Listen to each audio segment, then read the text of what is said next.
Hello, everyone, and welcome to episode 60 of the Bold and Beautiful Homegames podcast. Today is Monday, December 14th, 2020. My name is Joseph, and this is Yazeed. Hello, I'm Yazeed. This is Yazeed. Hello.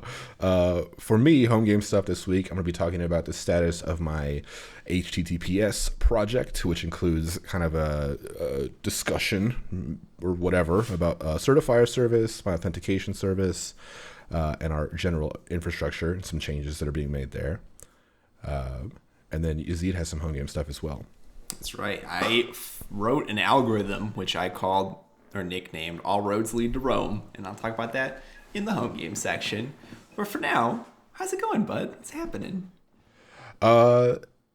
Chilling. It was a good week. It was a big week. It was a week of releases that were anticipated, including Cyberpunk for both of us. More for you than me, but for both of us. And then Man on the Moon 3 was an event in the Garcia household this past week, because basically on the last episode I was talking about how Kid Cudi hasn't released music in forever, and then the day after he was like, hey, by the way, my new album is coming out on Friday, this album that has been hyped up kind of off and on for 10 years. And I had a moment. I had a big moment of excitement when that happened. And anyway, my life this week has been home games work and Cyberpunk and Man on the Moon 3 for the most part. Which one of those do you think makes the most sense to start on? Let's start with Man on the Moon 3, because I'm pretty sure Kid Cudi is your dream girl, honestly. Yeah. Me and Zenobia have a deal where if Kid Cudi basically asks me to spend my life with him at any point during my life, I will have to accept and abandon Zenobia, whatever she's doing. We had a good run, but I'm gonna go be with Kid Cudi now. What do you think the odds of that happening are? 0. So I think we're all safe. What do you think about the album overall, though? The album, I guess overall, I'll talk a little bit in specifics about one particular song I liked during my Song of the Week later on. But the album in general, I would say, it's hard for me to separate from my anticipation of the album. So it's kind of like we were just talking about during the pre-show thing about being able to separate the opinions that you had when you were younger from kind of your perspective when you were younger and the experience that you had when you were younger. So for me, Kid Cudi, I think this is true for everybody who says that Kid Cudi is their favorite artist, but basically Kid Cudi is a very helpful person, kind of like spiritually, emotionally. He gets people out of like tough times. And I first listened to Man on the Moon 1 and Man on the Moon 2 when I was in high school during like the absolute worst period of like my weird teenage brain. So a lot of Kid Cudi's music at that time super impacted me. And I think one big thing about the music at the time was that it sounded super unique. He was kind of creating this sound, and he was talking about like wanting to kill himself in a way that was really not normal. Like you've had artists talk about kind of dark stuff before, but he was just like you were snapping along to like, I hate my life, you know what I mean? But it sounded so different. It sounded so kind of spacey and weird and warped and kind of just interesting and engaging. And so for Man on the Moon 3, I don't know what I expected, because like I said, it's been over 10 years. He announced this album and then canceled it and then announced it again and then it came out. So it's like there's a lot of expectation in my head for what this thing is or what it should sound like. And I guess to summarize what I think about it, I like it, but it's my least favorite Man on the Moon. And the first half of it sounded like something that I had heard before, like a sound that I was familiar with, which caught me off guard, because a lot of his stuff is difficult to get into because it's so unfamiliar, whereas this stuff was more difficult to get into because it was so familiar. Instead of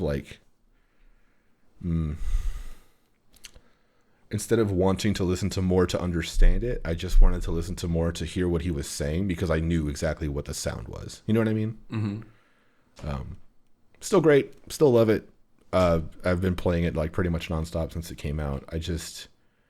I will never love an album like I love Man on the Moon 2 because it came out at the right time for me. You know what I mean? No, I get that a lot. Like that emotional connection to something, I think is more valuable than like pretty much anything else. Would you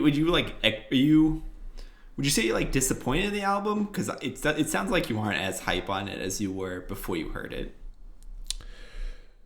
I wouldn't say I'm disappointed. I guess because I don't have a clear idea of what I was expecting. Oh, but sorry, am I cutting out? Completely cut out. I have no idea what you said. Sorry, we're gonna have one of those episodes this week. Okay, I wouldn't say I'm disappointed because I can't quite articulate what I was expecting. I don't know what I was expecting, so I can't say it didn't meet my expectations because I don't know what they were.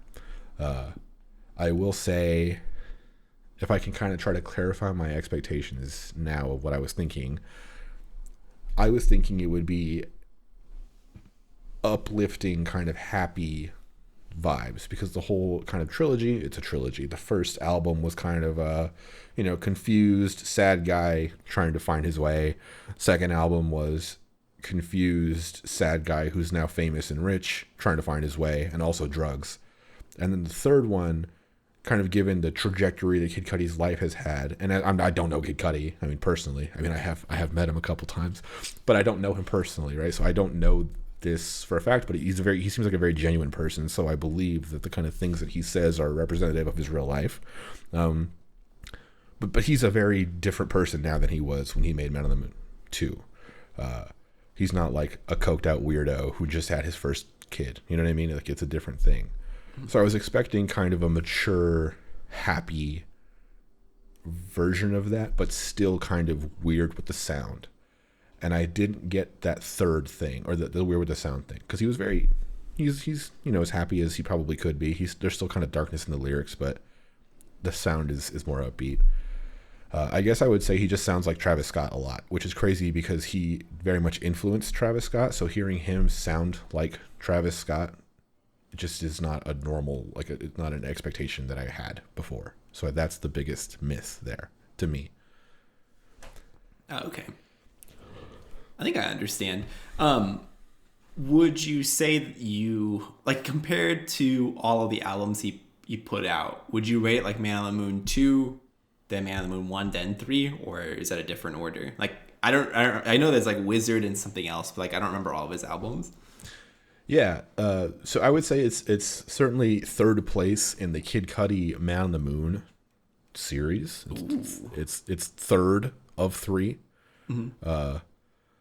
And in terms of his total discography, like, yeah, you said he's got Wizard. I guess I wouldn't even consider that in his discography, even though technically it is, because Wizard is technically its own band, but that's just a stupid distinguishing thing.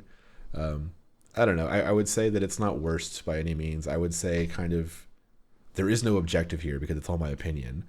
I would say that the album I want to listen to least is Satellite Flight. Even though it's got 3 absolutely amazing songs on it, it's a lot of instrumentals, so that would probably be my worst. I would say Man on the Moon 3 is probably just above Speed and Bullet, so maybe third to last place, if I'm just kind of off the top of my head ranking them. So just like mid-table, basically? Towards the end, maybe like the beginning of the last chunk of the list, respectable. Okay. And were there any songs that like aside from, I know you have like a song of the week from that one, but like, were there songs on there that really stood out to you that like probably will live on in your playlist for a long time? I have several. I'm not saying this is at all a bad or whatever album. I like a lot of songs on it. I love quite a few songs on it. There are some songs I don't enjoy, but yeah, for sure, there's going to be stuff that stays on my playlist. Nothing will ever. There's just a certain set of songs that basically are untouchable. Like in Pulp Fiction, when there's the briefcase with the gold inside, like these are the untouchable Kid Cudi songs. It's like they're in this briefcase of gold. Like they're just perfect, and they're whatever. Nothing can ever compete with them. So yeah, nothing on that level. Because again, I'm not in a position as a person consuming the music to be as like affected by lyrics. You know what I mean? Like, I don't have that thing anymore where I'm like laying awake in bed at night thinking about all of my high school problems and then like being sad. Like I'm not really in that headspace anymore. So I'm not in this thing of like needing to be saved by Kid Cudi. Every now and then I'll have a really bad day and I'll need to put on some Kid Cudi. But in a general sense, I'm not over here like waiting to be, you know what I mean? Waiting for that line that makes me cry or whatever. Mm-hmm. I think I do understand. Yes. Maybe it's my lack of willingness to do that, to like put myself in that headspace, to be like, let me listen to this and like try to feel it. You know what I mean? Or maybe it's an inability to do it. I don't really know. I mean, there is definitely a component of like, if you're in the right headspace, certain things will pop more than, or like will click more than otherwise. But I definitely don't think you need to like try to force it to click. I don't think there's a reason for you to be like, I need to be sad to listen to the songs that it clicks, or like I need to be like happy to listen to the songs that it clicks. Like, it'll come in time or it won't. Basically. So I guess there's a line. There is a line on Man on the Moon 1 on Soundtrack to My Life, right? I listened to this when I was in high school. I had a particularly bad day at school because every day was a bad day in high school. And then I listened to this song and there was a line and it was, I'm super paranoid like a sixth sense. Since my father died, I ain't been right since. And when that hit my eardrum, I like ascended to a different realm because I felt like this was like the next wave of music. Like this was emotionally like this was amazing. You know what I mean? Mm-hmm. Something about that line in that song and whatever. I am no longer in a position or a headspace to feel that, or at least I don't think I am. I haven't felt anything like that from music in a really long time. And I think it's just because that moment of my life is gone. You know what I mean? Yeah. Yeah, I mean, definitely, like, things hit harder here, like, depending on, like, circumstances and stuff. So I get it. Yeah. I think it's troubling, maybe, that you haven't clicked with a song like that in a long time. Because I still do get that click every now and again. So much of my modern consumption of music is about like just high energy, like basically just like high energy flexes, like Young Thug and Lil Uzi Vert and stuff like that. That's been my thing because it's very kind of just like surface level content. There's nothing in there that's super emotionally gripping or whatever. So I'll just listen to that stuff because it sounds, and it's like this the thing I want to listen to now is just energy to keep me up or whatever. I'm not trying to feel. I guess that sounds bad too. No, listen, I get it. It's especially because like when you listen to music now, it's probably not laying in bed getting ready to go to sleep because you had a bad day. It's like I'm working. Like because in school you wouldn't if you could listen to music all through high school, I doubt you would have listened to Kid Cudi as much as you did. You probably would have. No, I mean like during class. I think you probably would have had to listen to other stuff as well. And I certainly did. I mean, like there was other stuff at the time where it was kind of like my version of the high energy stuff, but I liked the sadness stuff. Mm-hmm. I don't know. I guess there was like this unrealistic expectation with Man on the Moon 3 that it would just make me depressed or save me from depression. Either one. I don't know where I'm at. You know what I mean? Like wanted it to do something. You wanted to feel something, and it was just lukewarm water. It sounds like. Damn. Like it's either like very hot or very cold, and it was okay. It was okay water. Yeah, and I'm super happy that it came out, and people love it. Like the perception or the reception of it has been super positive, and I'm super happy about that. And I don't not love it. Again, I want to be super clear. I don't not love it. It's just I have Kid Cudi on such this like crazy pedestal in my head of being like the actual GOAT outside of just music, but just like as a person. So me listening to Man on the Moon 3 and not immediately being taken to another dimension was disappointing. Mm-hmm. But I still very much enjoy the album, and I'll talk about that more probably with my song of the week. Oh, okay, nice. And then did you want to talk about the plans for the rest of the year before we go into Cyberpunk? Oh yeah, good point. So I have a little update, I guess, on what I'm doing. Basically, I am trying to get a bunch of shit done with Homegames before Christmas Eve, the 24th, which is 10 days from recording this. And I'm currently on track to do a bunch of this shit that I want to do. But basically, I need a vacation. I've been working on either this or my real job every day for the past very long time. And as of late, I've been working on home games to get my mind off of like the world, because fuck, you know what I mean? But I just need a vacation. So starting on the 24th, like I said, I'll be off. No working on home games. I actually have this list of rules that Synovia made me on this board back here. It is no working on real work, obvious. You know, that's a good rule. Mm-hmm. No working on home games. Mm-hmm. Try to do things other than video games, which is an important one that we'll talk about probably in a little bit. Hang out with Synovia, make Synovia food, play baseball, and have a good time. Baseball? We there's a park near our house, so we've been playing catch, like baseball catch, outside a lot, because it's I've been trying to just enjoy the outside because it's good weather. Mm-hmm. But yeah, those are my rules. So anyway, I'll talk about home game stuff later and what I'm working on. But in terms of actual content, I believe the plan is me and Yazeed are going to record one more after this one this year, and then have some other kind of year-end episode. Figure out what we're doing there. Maybe me and Synovia do something, or maybe something else. Don't really know yet. Don't want to call it a filler episode, but it's not a it's not a normal episode. And so yeah, that'll be kind of like our little fun episode to wrap up the year while I'm on vacation, so I don't need to be doing this stuff or anything. I don't need to be doing anything. Mm-hmm. Yeah, so that's just from my perspective what I'm doing with my vacation stuff and kind of my plans for the rest of the year. Nice. Did you have anything to add to that? Listen, my vacation plans are basically to do my regular life, but minus work. Yeah. That does sound nice. Regular life minus work sounds pretty amazing. Yeah, basically it's going to be great. Yeah. or boring. I haven't really figured out which one it's going to be yet. I think for me, one thing I want to do is because it's a 10-day vacation, which is pretty hefty. Mm-hmm. So I want to read more. I have a book that I started that's not your book, but I have that book too. The Consider Phoebius or whatever the hell. Yeah. I want to make some dent in that book. I'm also reading a book by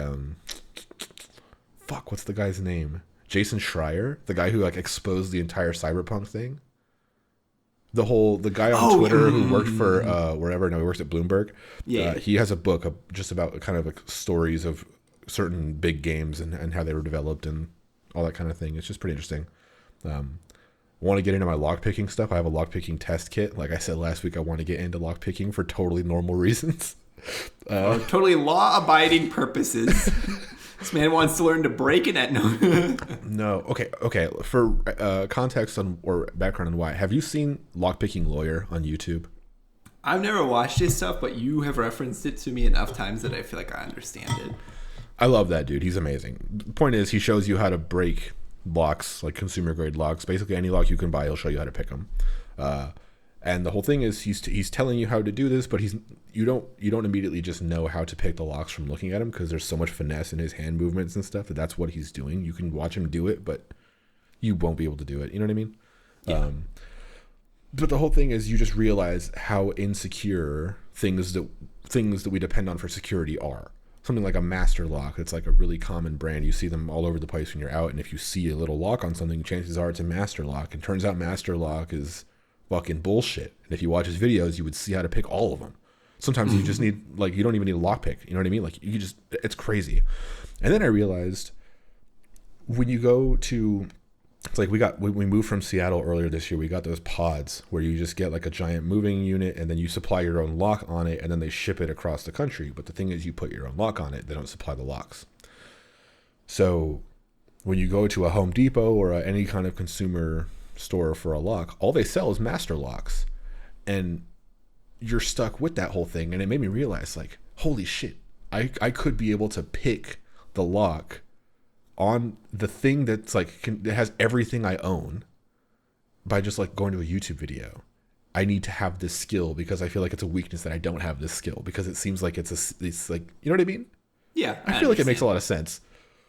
Yeah. Anyway, listen, learning new skills is like my whole deal, so I get it 100%. Yeah. So yeah, lockpicking, books. I'll probably be outside more. Like one of my rules is play baseball, and I'll be making food. I wanted to make a fruit cake this year. I'm not sure if I'm still going to do that. And I also wanted to make some Hokkaido milk bread, the Japanese milk bread stuff. So Nice. I'll be busy. Listen, my experience with fruitcake is mostly from SpongeBob, where the joke is that they give each other fruitcake to throw it away, and that's kind of the only reason that you give fruitcake to people. Is fruitcake actually good? I've never had any. I've never had fruitcake. The reason I want to make a fruitcake is because I saw my mic cut out. Yeah. Is because the perception of it is so bad. The meme is that it's dog shit. You cannot have a good fruitcake. It's gross. No one likes them. Whatever. So I was like, fuck, I want to make a fruitcake and show everybody that it could be delicious. I just haven't started the process yet. And apparently it takes weeks to make a proper fruitcake because it needs to soak up all this like flavor and shit, and sitting longer helps it. I don't know.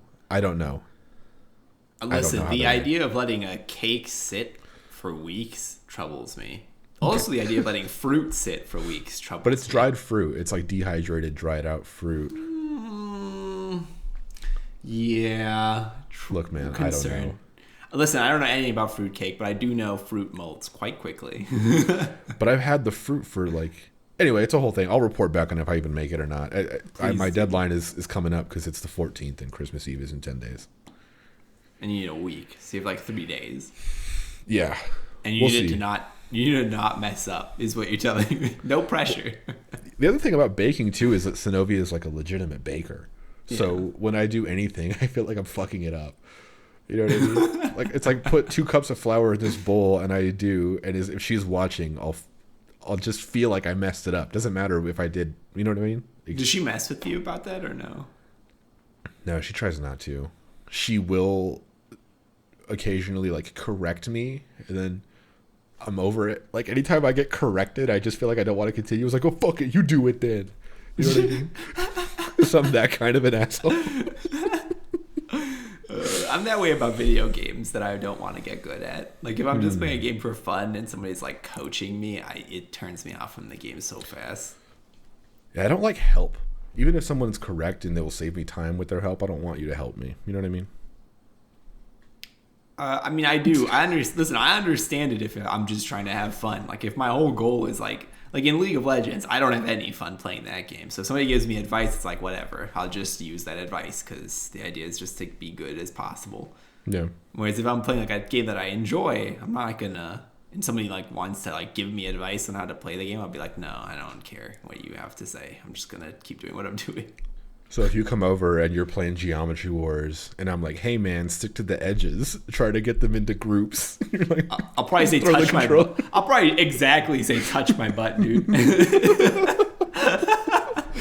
I could see it. It's basically my like, I'm gonna do what I'm gonna do. Yeah. I get that. In my head, I'm like a parent though. I just want to help you succeed. I just want you to be the best version of yourself. You know what I mean?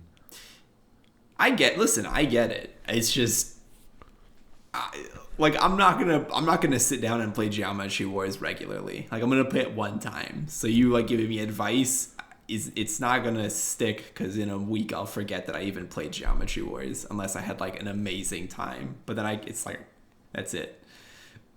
Why do anything if you're not the best at it, Yazeed? Listen, I enjoy eating and breathing, and I'm definitely not the best at those things. So I don't know, man. I've seen you eat.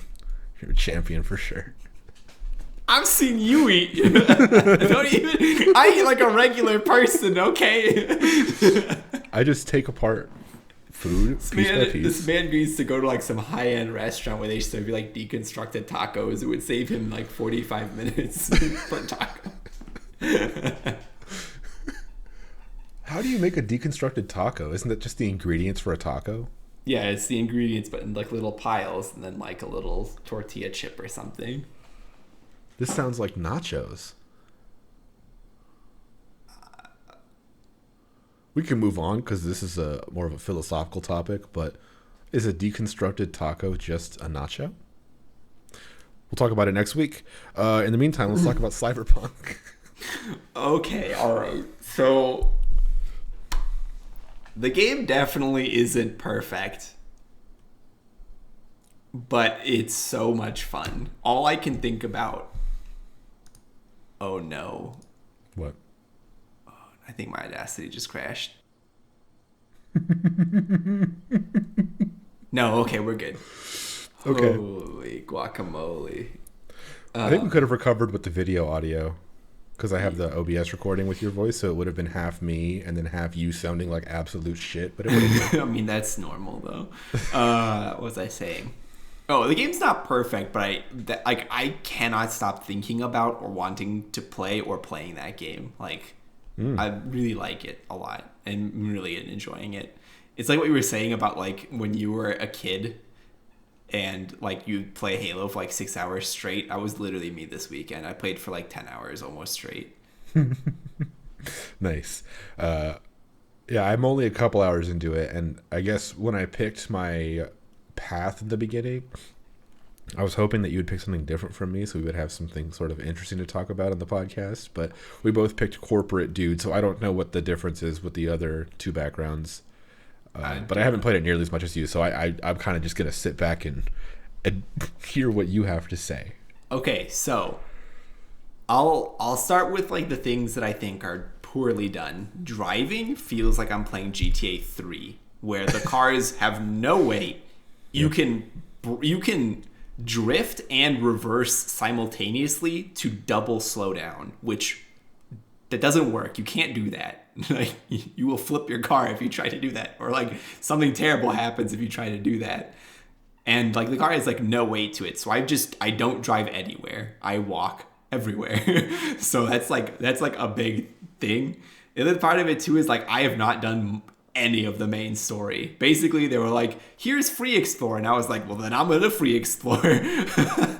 So I've been walking all over this city, not doing the main quest, only doing side quests, and it's great. It's exactly what I wanted. Of like, you get the like sex and neon lights and like everything's so like, whoa, it's so cool and exciting. And then underneath that, you're like, wow, this is really garbage and like really unfortunate and stuff. And I love the like little like flavor that you can find in the game if you like actually like look for it.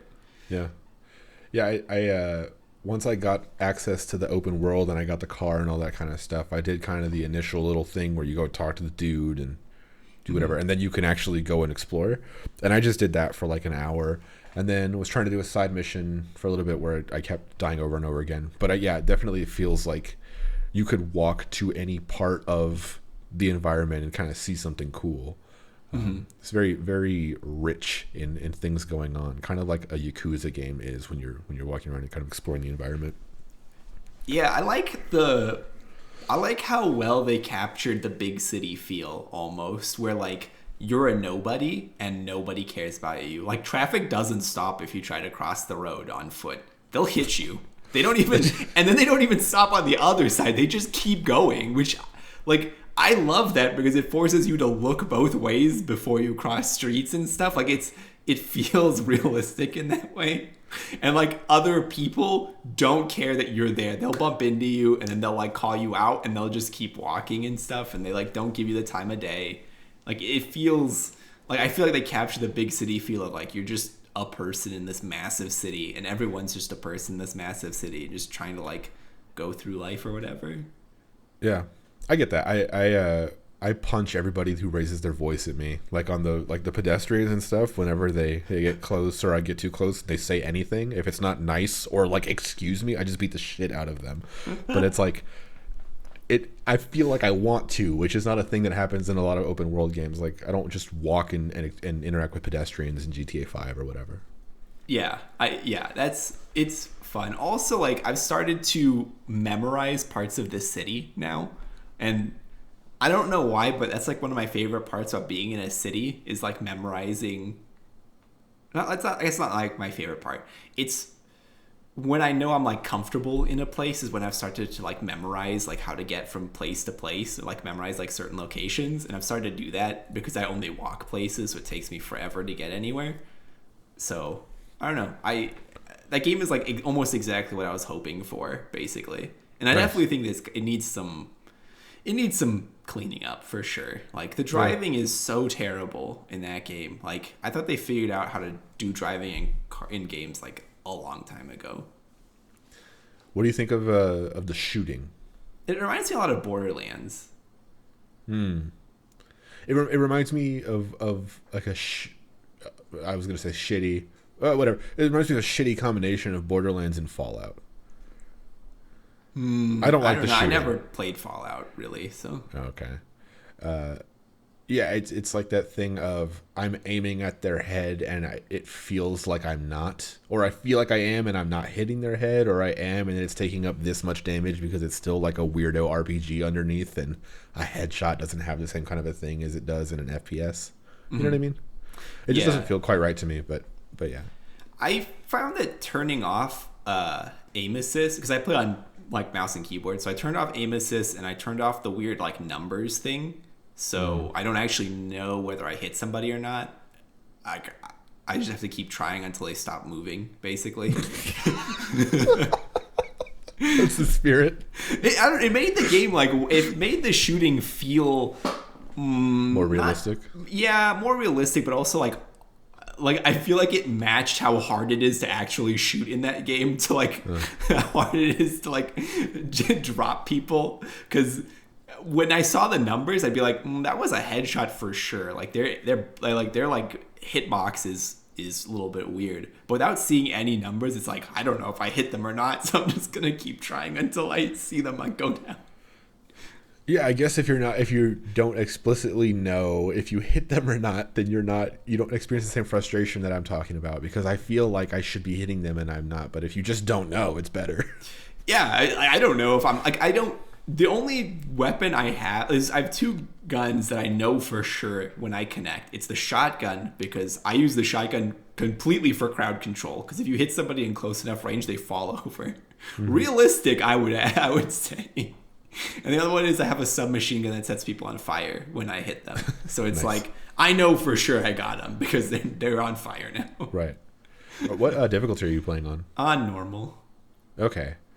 See, I chose hard because the little thing there says choose this if you're looking for a challenging gameplay experience while the story or whatever. And it's like, okay, yeah, I'm down for that, because I often find that if I just set it down to an easy thing, I don't really engage with the gunplay like I should, or like the actual core combat stuff. Mm-hmm. So I wanted to make it more challenging or whatever, but it doesn't feel right. Like I said, the shooting, I had to shoot somebody 5-6 times in the head with a shotgun on this little side quest, and wasn't quite sure why. Was he a normal dude who I was using a bad gun against? Was he a strong dude? He doesn't look particularly strong. You know what I mean? He doesn't look like he can take 6 shotgun shells to the head, but maybe he can. I don't know. So that stuff didn't feel quite right. But the story and the look and the environments and all that kind of stuff, I really like so far. Yeah, I really like it. My one complaint is some of the dialogue sections are long, hours long. And it's really? I need to save and go walk my dog, please. Let me take a break, see. Yeah. Well, at least one of the dialogue sections, I think that might be because just the way I'm role-playing the game, because I'm trying to play Cyberpunk Yazeed. So it's I ask questions that I would ask, or it's I don't just try to go through the story dialogue. I'm hey, ask this question because I would be curious about this. So whatever. So it's sometimes I make it kind of long like that, but yeah. But yeah, I try to go through.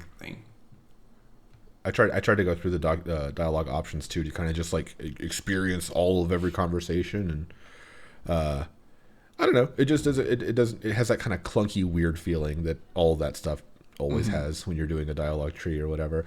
Also, at the beginning of the game, I had no fucking idea what was going on. I didn't watch anything about the game. I don't know anything about the story. I intentionally just didn't know much. I think kind of like you, we didn't watch trailers or whatever. So when it starts and it's oh, you're a corporate dude with this backstory. It's okay, cool. And then it just throws you in, and they start referencing corporations and people's names and all this other stuff. And you're just I have options here to ask about why this person did this, but it's who the fuck is this person? What's going on? It's super hard to get into in the beginning. Yeah, I was super confused. It's like you're getting a call from this person, answer the call, and you answer the call, and it's like they just machine gun not really information at you, and you're like, I don't know what any of that meant. Yeah. That's like effectively just some technical jargon. I don't know any of what's going on. Yeah.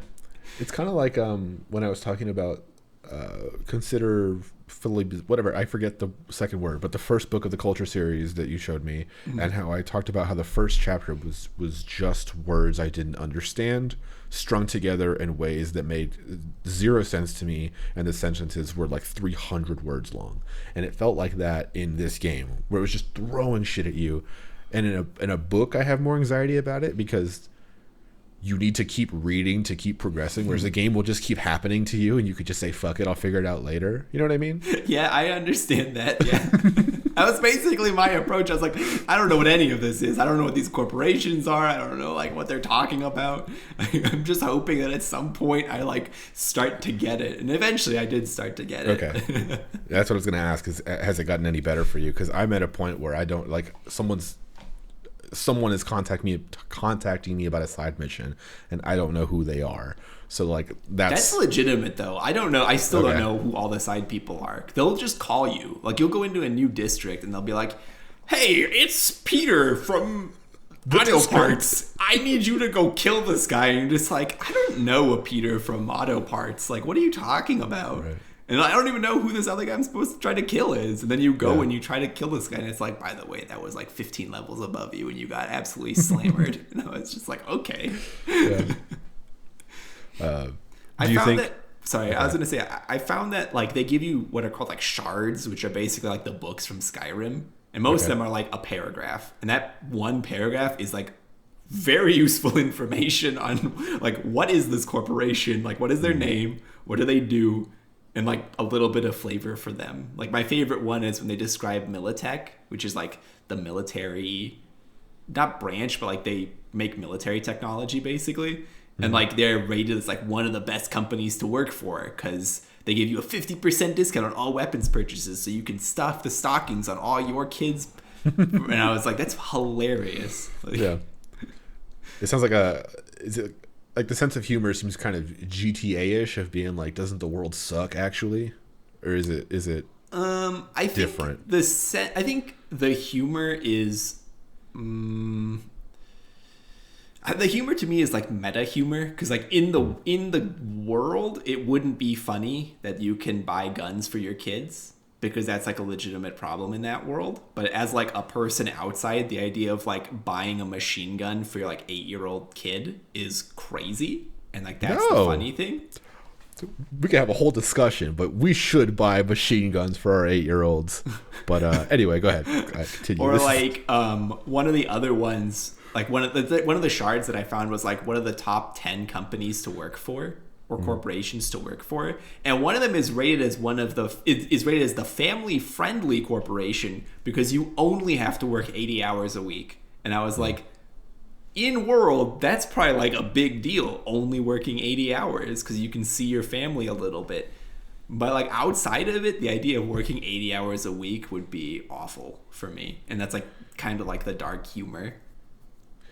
So is it just okay, like I haven't played much of the Outer Worlds, kind of a similar thing where I played a few hours of the Outer Worlds, but it was kind of like the progression of regulated space capitalism is destroying all of us in our lives, and that's kind of like the vibe of that I got from that game. Is that kind of Cyberpunk's thing too?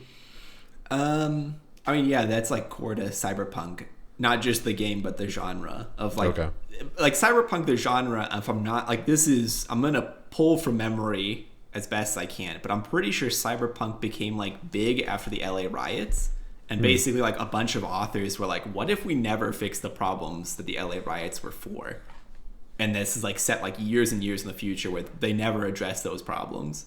So basically, like, all of the reasons that the LA riots happened are still happening. Of, like, people are treated, like, and they're, like, worse now. Like, where human life has, like, zero meaning because there's so many people. And, like, violence is so normalized that people, like, gather to watch police blow up a car or whatever, or like watch gangs have fights or whatever, and like gang violence is a thing, and and the other side of it too is like there is no real government in the game. Like there's a mayor, but at least so far I've never even heard of the mayor before. I know like in reference they're like, yeah, we have a mayor, but he's never like appeared on camera to talk about a real issue or anything like that. And it's just been like the corporations, and there's like a corporate war where they broke the internet, and then there's like now a corporation that protects the internet, kind of.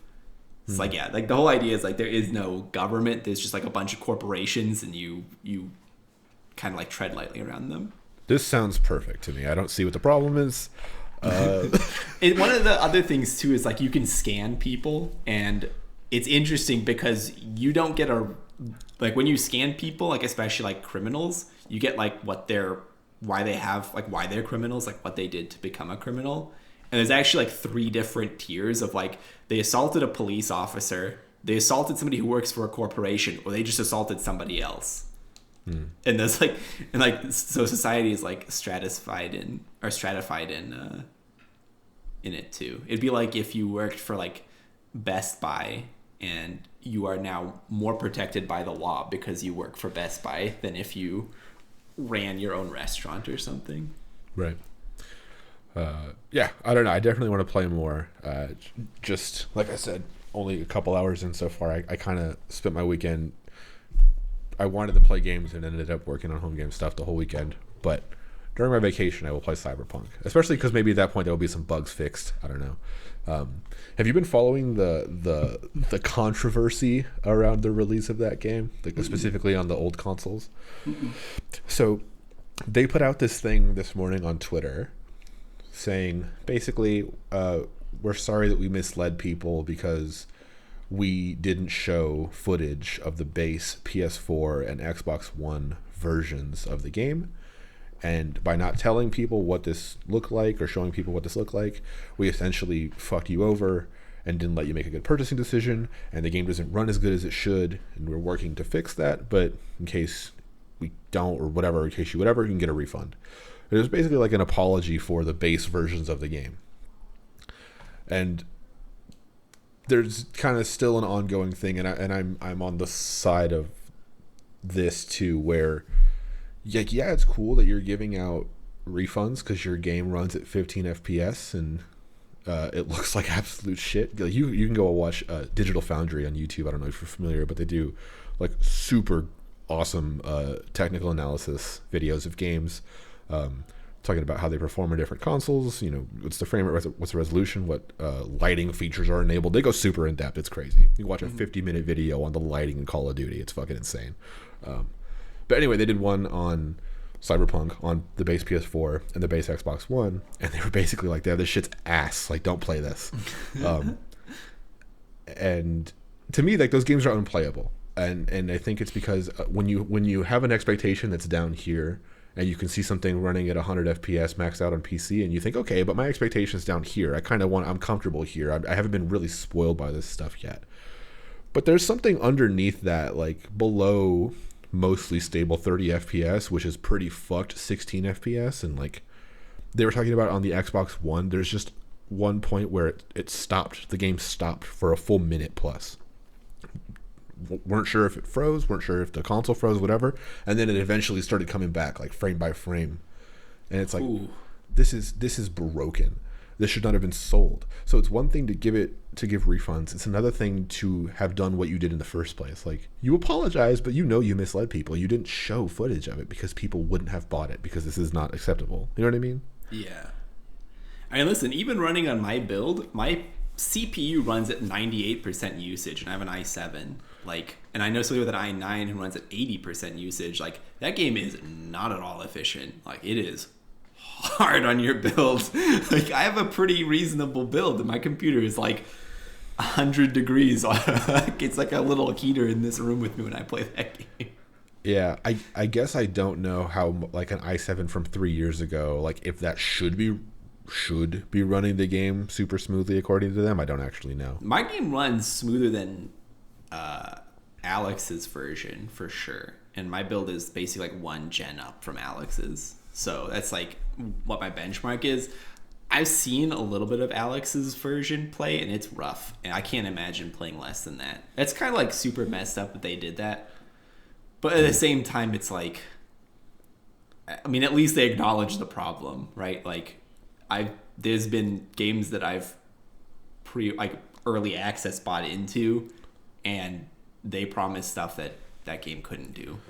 Like Ark Survival, when I pre-ordered that game, they were like, yeah, you can hunt dinosaurs.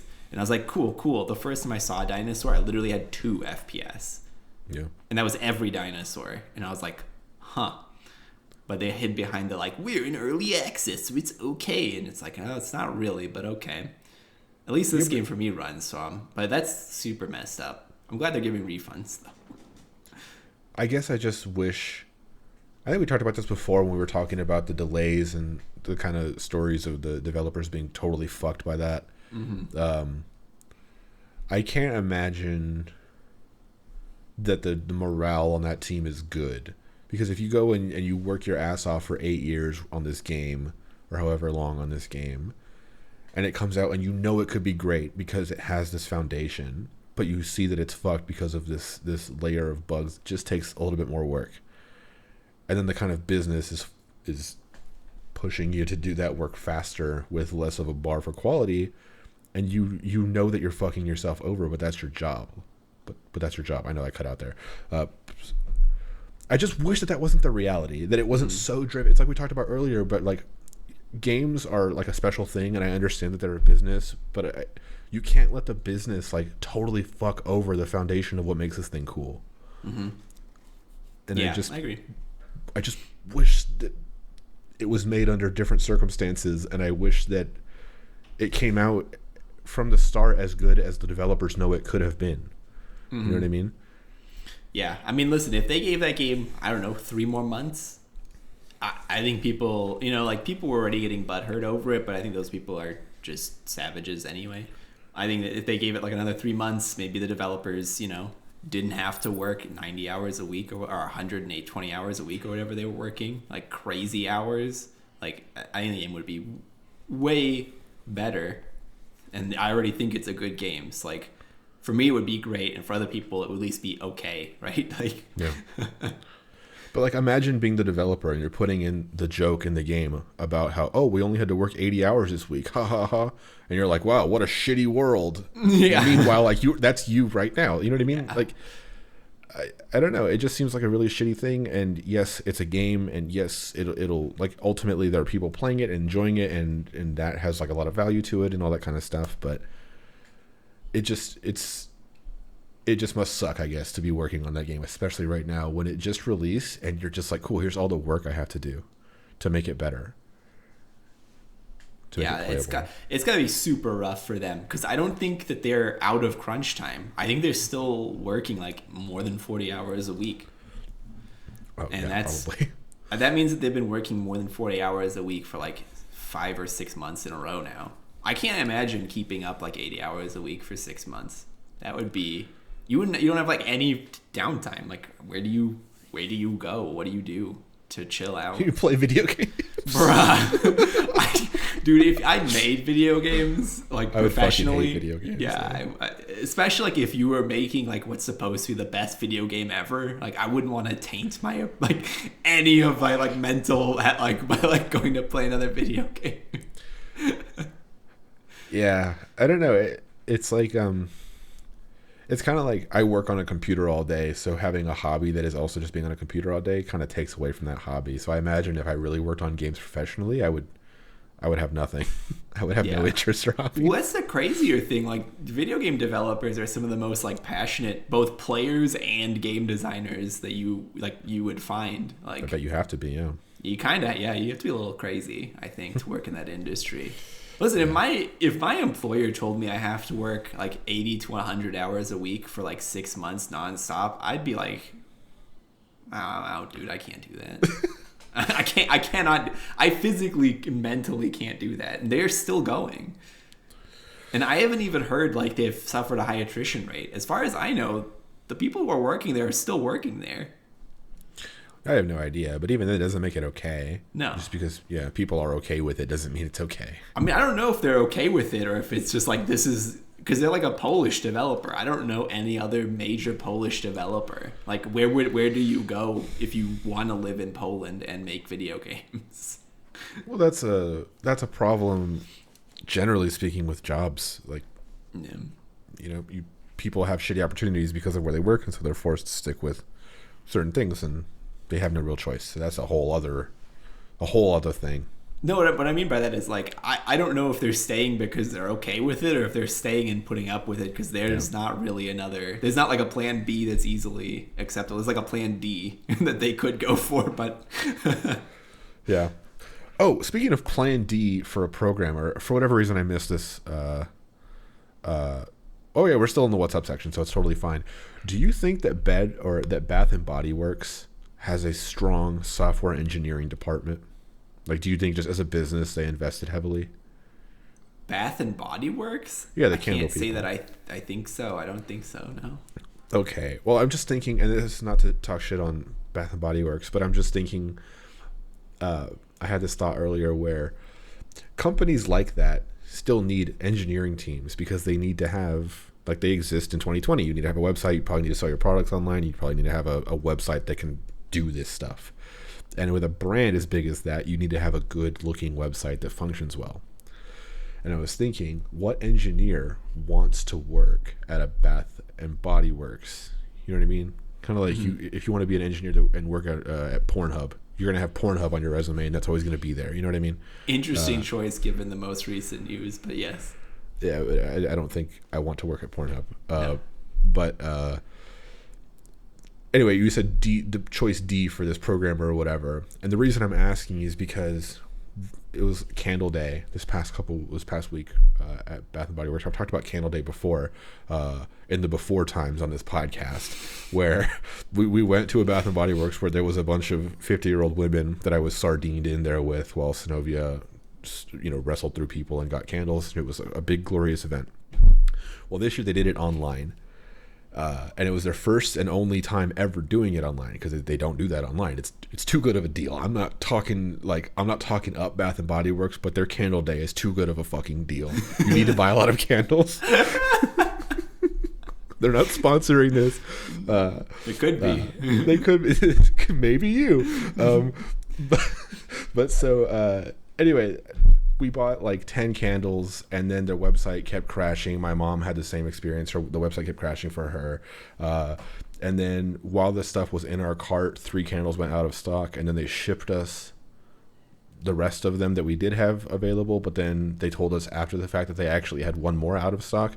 And I just thought about, like, these are the classic problems that they give you, like in programming questions. Like, how would you design a system to make sure that you can have concert tickets or this, whatever, right? You need, like, to track your resources accurately and very quickly while being constantly kind of queried for these resources. How many do you have? Can I get this as available, like really fast? Mm-hmm. And that's what happens, for a burst of time on Bath and Body Works. It happens for a burst of time on Nike.com or whatever. This is like a common problem. And I was just thinking, like, who is doing Bath and Body Works' website, and do they care? Not in like a bad way, but you know what I mean?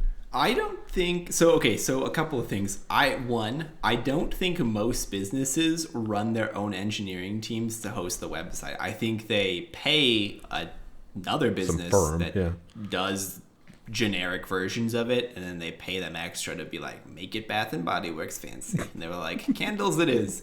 I don't think that firm cares at all about like that issue, and I don't think very many people would apply to be like, what do you do professionally? Well, I manage the websites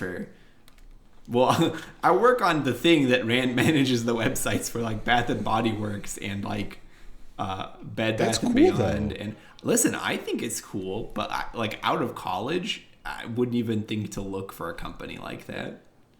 That's the problem, though. Like, there's so much interesting engineering stuff that can be done. Like, there's a lot of there's just interesting problems at a bunch of stuff. It doesn't have to be because you're working on a candle place. Like, it's what you're doing at the candle place. You know what I mean? Mm-hmm.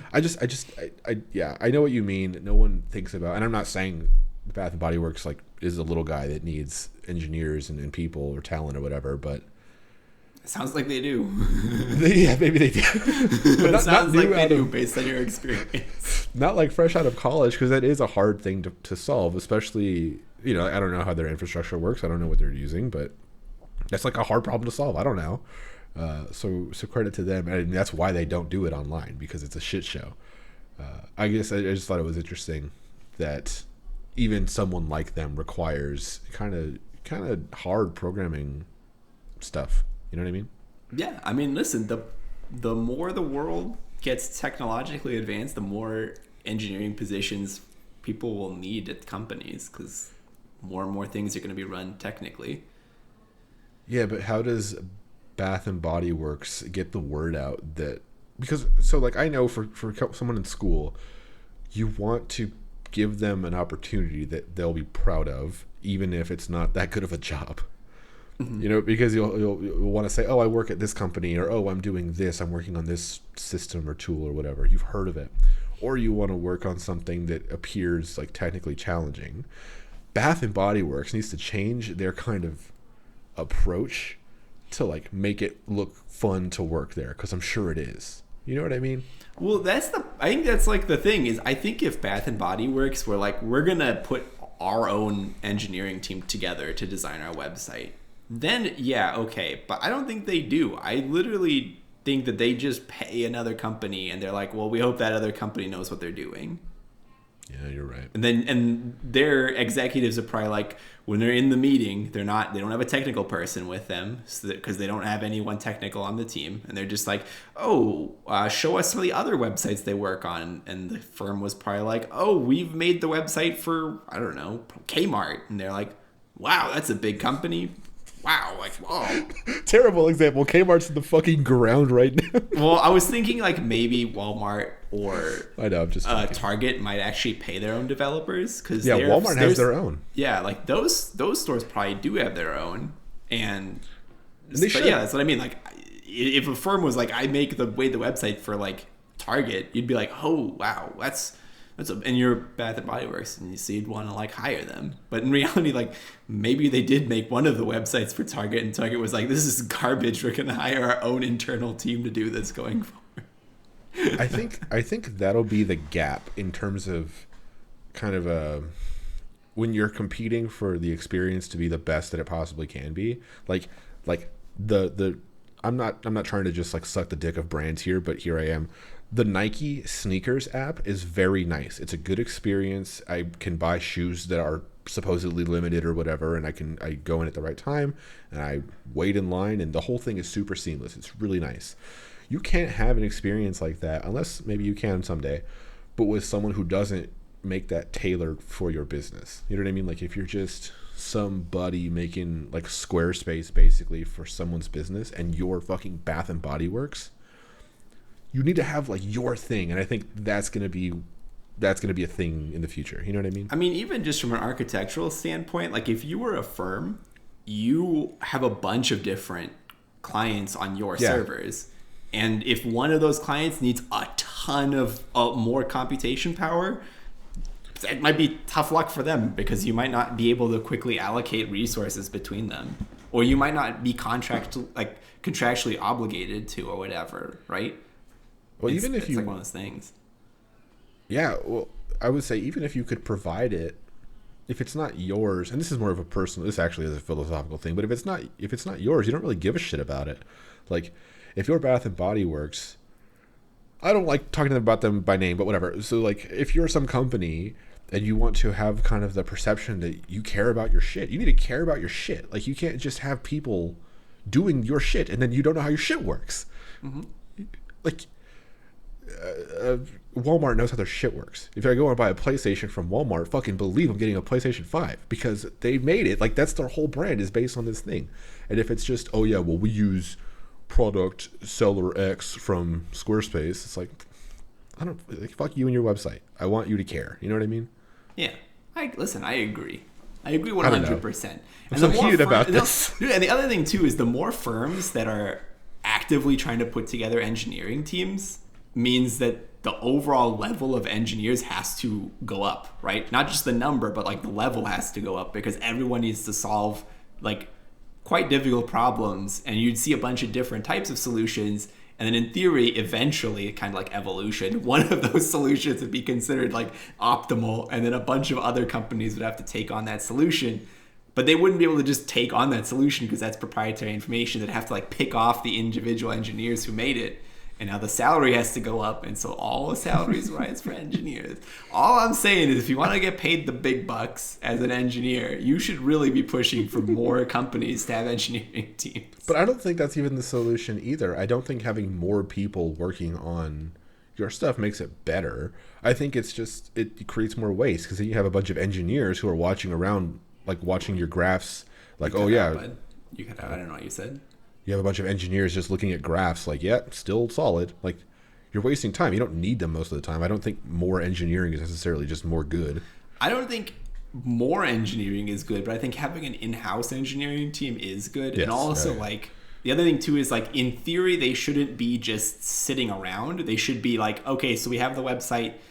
Maybe then you say, like, okay, here's some funding and some time because the website's stable. As long as it retains stability, maybe like do some exploration and see what else you guys can do. Maybe they can come up with a new type of product. Maybe there's a candle subscription service. Maybe that they come up with I don't know, build your own candle where they actually like have candle makers who can offer you suggestions. Like, oh, like maybe you want to put cinnamon and mint together, and then you have like a candle maker advice pop up and be like, cinnamon and mint does not go together. Don't combine them, right? Like, imagine like if that was a service for making candles, and that would be great. I would use that if I was gonna like buy a candle for you. I'd try to make a candle for you, and I would really like having advice while I'm doing it because I don't know anything about making candles. But that's what I mean, Yes. like, right? Like, in theory, the engineering team shouldn't ever be just sitting around looking at graphs. They should be then, like, once they have like a stable platform, they should be made or allowed to R&D, right? But then at a certain point, the you need to profit off of that. You can't just throw money into this pit of R&D fire, and so you have to hope that some of these experiments come out profitable. Otherwise, you got to cut your R&D team. And it's like at a certain point, we sell fucking candles. We don't need a VR experience or whatever. You know what I mean? But what if they invented smell-o-vision? Maybe you do. Listen, all I'm saying is that throwing money into R&D is basically gambling that team will come up That's with why something. you love it. I do love it because of the gambling aspect. But like you're basically putting money into the R&D team in the hopes that they come up with something amazing that will make you money.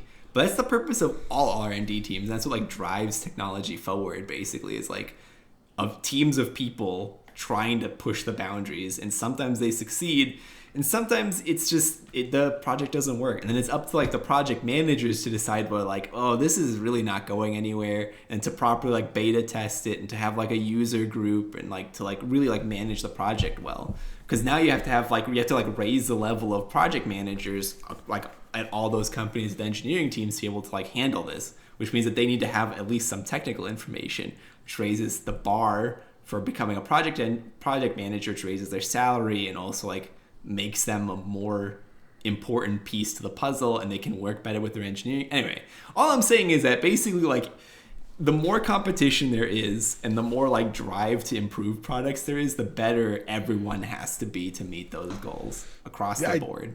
I totally agree with that. I guess I'm rethinking this whole everybody needs an engineering team, because it's so expensive to have engineers, and it's like, yeah, if you have people who are here to build stuff and you're not building stuff, you're wasting money.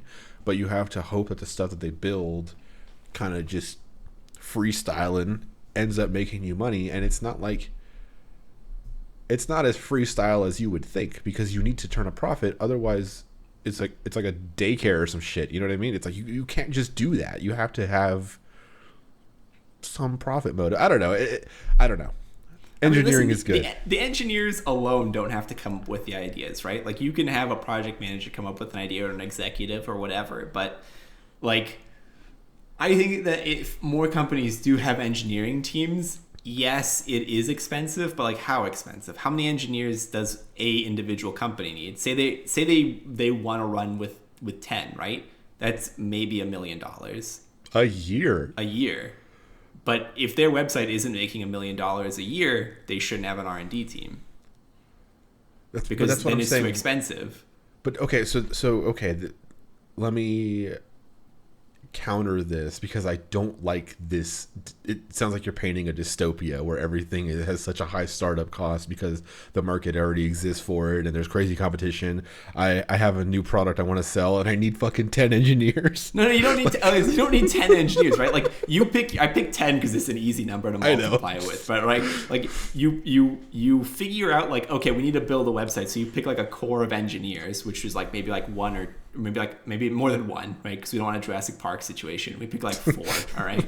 You have like a core team of 4 engineers. You're like, okay, you need to make us our website. These are the requirements. Here's your product manager.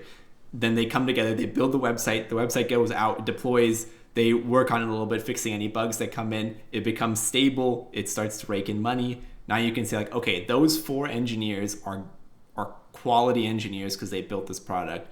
Let's hire in like a couple, like a tier below them maybe, and have them pair off with the main engineers and try to like R&D. And some of them are going to be stuck, fixing bugs, some sprints, some fixing, some like trying to make new stuff, some sprints. And we see like where that goes. But we need to have project managers that are good enough to like point out like, hey, that project, while really interesting, that's never going to make us money. So like drop it. But you see it in really weird things. So there is a statistical analysis technique that was invented by Budweiser. And why a beer company needed such a finite and very important statistical analysis tool is kind of weird, because they basically just had mathematicians on hand to do research and development for beer. That's like cool, because they came out with something that like that touches so many fields that isn't just beer development. And the only downside is the person who came up with that, or the team that came up with that, couldn't tie their name to it. So literally like that theorem of statistical analysis, like a tool of statistical analysis, has like a really odd name because most of them are named after people, and that's like the only downside to it. I don't know. It seems like it's more of not like a dystopia. It feels more of like a natural selection. Can you find the good engineers? If not, your company fails. I'm not or not arguing, fails, but it falls behind. I'm not arguing against the concept of R&D. Like, I think that Budweiser thing is a good outcome of that. I'm saying not every company is Budweiser. It creates this whole thing of, like we were saying earlier, how games fucking suck now because they're all so expensive to make and they all have to be the same. If the cost to entry is so high, your ability to experiment is super low. So if I want to go out and I make my custom beer that tastes like, garbage or whatever, but that's the point. Then I want to be able to sell this, and I don't need to like. I'm not trying to compete on the same stage as all these other guys. I just want to exist. So I don't think that person needs to have an engineering team. No. I mean, I think the idea would be like mid to high end companies probably should have their own engineering teams. Yes. Right? Like Rolex should have their own engineering team. They shouldn't be relying on another firm to do their engineering for them. Well, they don't even sell their watches online though, so I don't know. No, but I mean, they should still have a presence online. They should still have, maybe they don't sell watches online, but maybe they have other tools online for watches. Or maybe they use engineers to help model design watches, and they come up with new watchmaking software that helps them down the line. That's what I mean. That's what R&D is for, right? Like they sometimes do crazy stuff and like just come up with some craziness. We've been talking about this a long time, so I guess I would wrap it up soon. But okay, I think research and development is important. It is not always profitable. There exists no world where you can actually research and develop just cool shit. You're actually going to be researching market impacts of adding something like microtransactions to your video game, or doing something like, if we change the color on this header for 12% of the population in India, we'll get our sales to go up by 7%. And it's not because the research and development is as fucking cool as that sounds with like a lab coat and a laptop or some shit, it's actually just trying to squeeze out profits based off of some statistical bullshit, and that stuff sucks. Like, that's not fun. That's not good. You know what I mean? Sometimes it's not fun, but sometimes it is. Like a whole programming language, Erlang, came out of a tech company. Or not a tech company, sorry, a phone, I think it was a phone company.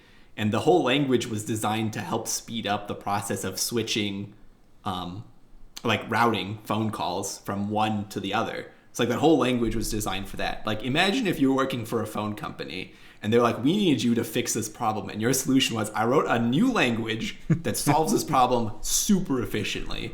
Yeah. That's cool R&D, right? Like, I think the problem with your example is you're picking the points of R&D that's not like out of the box thinking, which that's going to be boring. And most of the time that's what it's going to be. But that's what I'm saying. That's all I'm saying. Sometimes it's going to be, can you make a new statistical analysis tool that changes how everybody the world over does statistical analysis? Or is it like, maybe you need to write your own language, question mark? And it's like, oh, cool. Like, you get to write your own language with its own compiler and its own syntax and it has its own syntactic sugar. And like, you got to figure all that out yourself. Like, I don't know, man. I would love to mess around with that.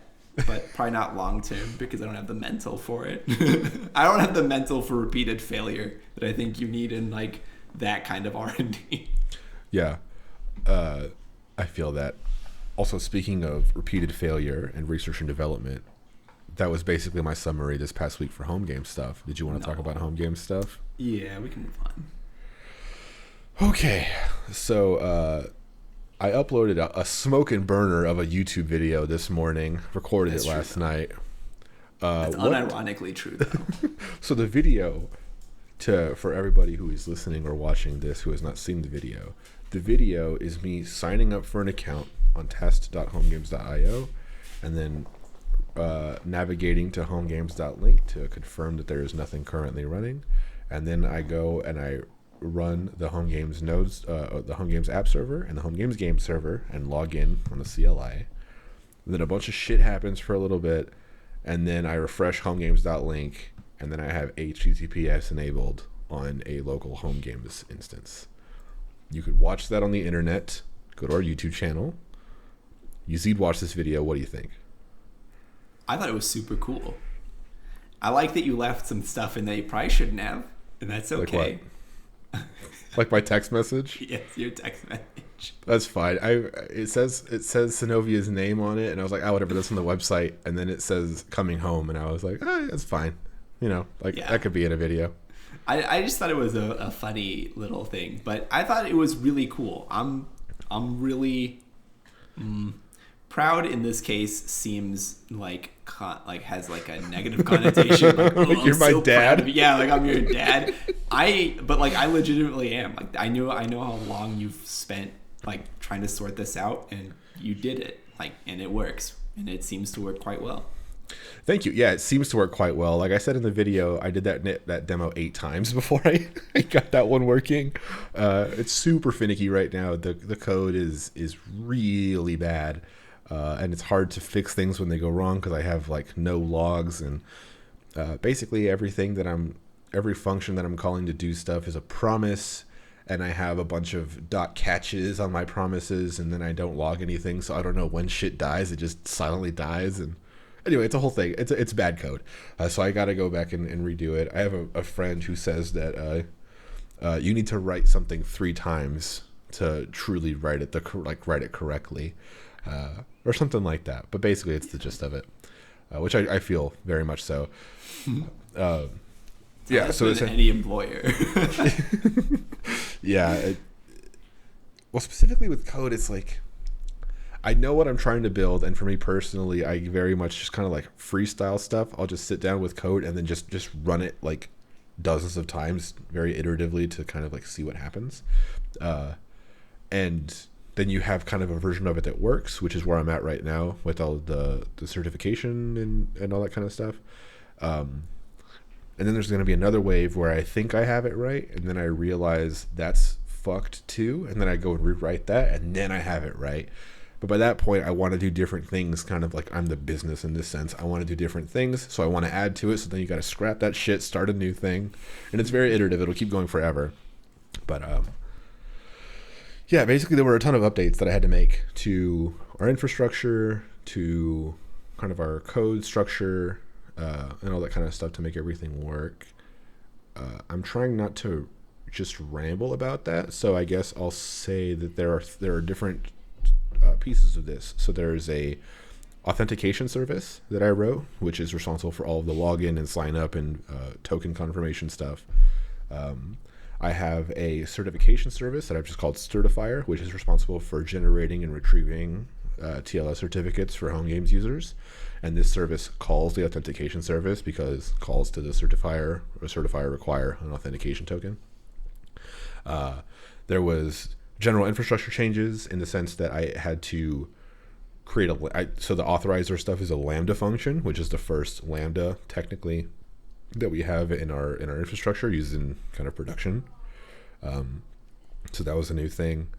And I also created a new repository for Homegames Common, because a lot of Homegames, the core game server, the app server, the authentication service, and the certifier all kind of have, actually no, not the authentication service, sorry, but everything else have common logic. They need to do kind of similar things, and so I have all these functions in one node package called Homegames Common that they all depend on. They have these utilities and all that kind of stuff. You, Yazeed, do you have anything that you want to talk about specifically of what I mentioned? Okay, so I guess the last few times we've talked about this, you've run into like basically like complete stone walls. Like they would be like, oh, you're really close, then you hit a point where you couldn't get past. Like what is different about this approach that doesn't hit those stone walls? So the stone wall before that I hit was we are able to use AWS, which is very stable and secure, and I don't have to worry about so much. And the downside is there's a cost to it, and the downside that I don't own it. So like, you know, Amazon can change things tomorrow, and I don't have control really over it. I don't have a say in how it works, I guess. So those are downsides. But the big downside there was, so using AWS Certificate Manager, they can give you certificates, but they can't give you keys. And that's the entire point of the service. I didn't realize that before kind of building my proof of concept with it until I actually made the API call and realized there's no key in it in their response. That was totally my fault because my research and development was weak. So I wasted 2 days there. Not inventing early. Yeah, so I spent 2 days there just, you know, trying to see if it would work and realized it didn't. Like literally impossible. They do not provide this. It was just a dead option. The option that I had before that was actually what I ended up kind of going with. It just seemed like a total pain in the ass because so the way that we're creating these certificates, the certifier service could be Dockerized. It's not. I actually don't think it could be Dockerized because I don't think we can get Certbot in Docker. Maybe we could. I just know that on Certbot's website, it's like, are you trying to run this in Docker? Fucking don't. That's like the only advice there. So I don't know if I should Dockerize it. Anyway, the whole thing is the certifier is its own service. It's just running node service on a EC2 instance. This EC2 instance has the Let's Encrypt Certbot CLI installed, which allows us to create certificates and renew certificates and all this kind of stuff. These certificates are stored locally on the machine that you generate them on, and they're typically intended for this main use case of those certificates, which is I have a server with a domain and I want to create a certificate for this domain, like joseph.zone or whatever, joseph.com, whatever the fuck. And I have this one certificate. I'm going to keep it on this machine and I'm going to reference this certificate in my servers and they're just going to run HTTPS and it's going to be great. Whereas we don't want to reference them in the code that we're writing. We just kind of want to store them and keep them in a kind of a repository. But the thing that made me not want to do it then was parsing CLI output from Certbot just seemed like a pain in the ass. And then I saw the Amazon option and thought, that's amazing. I can call an API instead of parsing CLI output. And then, like I said, the Amazon option didn't work. So I went back to Certbot and I wrote my CLI parser. And then I realized you can write plugins in Python for the Certbot. And I don't know if I would still need some sort of weird interface from my node service to talk to Python, but either way, the point is I would need to have some sort of interface here. My interface is just reading Certbot CLI. And yeah, it was all possible, and I just kind of got it working in a very proof of concept type of thing. And at this point, I just need to make the code better, like I said, do a ton of cleanup, but it's totally possible, the way that I want it to work. Nice. And I guess my other question is, are there, and you might have answered this while you were machine gunning information, but Sorry. No, you're good. Is there what is the word? Oh, scalability concerns with it. Like if 1 million people were trying to use it, would we run into problems? Yes. So this was a huge thing for me because I realized with this new wave of changes, a thing I'm going to have to think of is, in case that ever happens, in case we ever get a rush of a lot of people, how do we handle that? So one thing I thought of just as kind of an easy thing to do was my authenticator. So that would be kind of a bottleneck. If that's just running on an EC2 instance or whatever, that EC2 instance could be easily overwhelmed if we have a lot of requests to log in or sign up on a particular day. This is true for all of our services. They're just running on one machine, but the authentication service seemed like something kind of at the core of all of it. So I decided to move that to a Lambda, where I basically just don't think about scalability at all, because all that is a Lambda function talking to Cognito. So it's AWS talking to AWS. So I'm not managing any of those resources myself.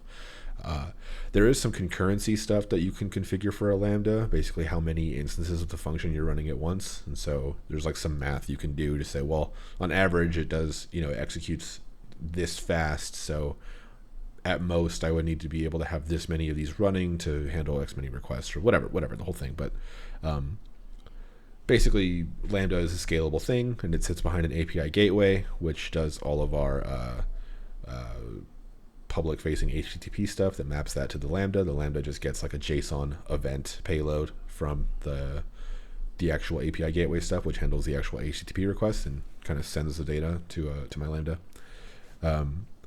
So anyway, point is the authenticator was scaled up.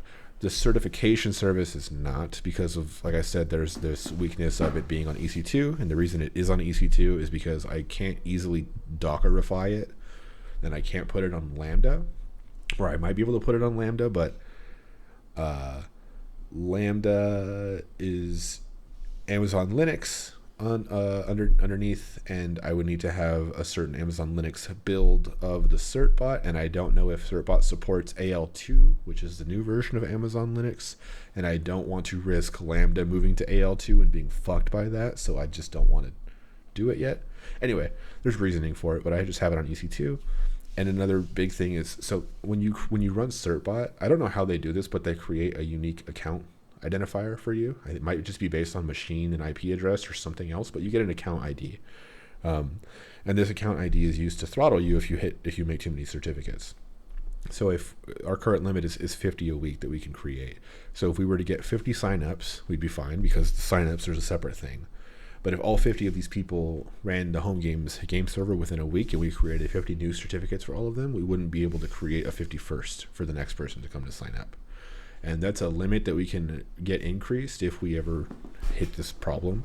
We can ask the Let's Encrypt people to increase this limit for us. And I feel like if we were ever at 50 in a week, we would have a pretty valid case to say that we should be able to create more. Here's our use case, that whole kind of a thing. But that is a limit. As a hard limit today of 50 new certificates in a week. That's the biggest limit I can think of. In terms of the Homegames without link, for sure, could definitely fall over because it's just an EC2 instance. Again, this is a running theme. My favorite way to do stuff, I just run an EC2 instance and put a node package on it and run it. So yeah, that could go down because that thing is responsible for basically handling all requests to Homegames. When someone is trying to access their local server, someone on the network will go to homegames.link, which will then say, oh, you actually want to talk to Yazeed's instance. Here it is. And then it'll redirect you to your kind of custom URL. So that thing could die. And if it did, then homegames.link functionality would be busted, but Homegames instances would not be. You would just have to talk to them directly. It wouldn't do the redirect for you, which is pretty minor. So anyway, yes and no, I guess. I've made some changes. We're still kind of fucked in some places. That's kind of how it goes.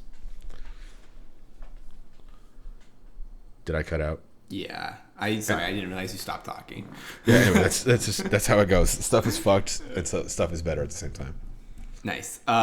Last question. Are we still, I mean, like, not us specifically, but are we still doing the thing where if you already have a valid, like, cert, we just hand you that valid cert? Okay, so we don't have to just keep generating them. It's like, we'll give you the same one over again if it's valid still. Yeah, for sure. Yeah, so that was a big thing too that we talked about last week or the week before, I forget. But where it was this big question of should we store certificates? How would we store certificates? This whole kind of question. So the answer is yes, we store certificates. And I talked about this before, but it's encrypted. It's an S3. Nothing has access to this except for this one instance. And that instance is only accessible by my laptop. So it's like a whole thing. It's like, you know what I mean? Like, no one is getting this shit except for this website, this web server. And this web server is authenticating stuff through Amazon Cognito, which I didn't write. Like, you could trust that shit. I didn't write it. So it's like we pay for Cognito. It's secure. We don't store passwords. Like, really, truly trying our best to make sure that this is the least weird, least insecure way or whatever possible. So, yes, we store certificates. Insecure, huh?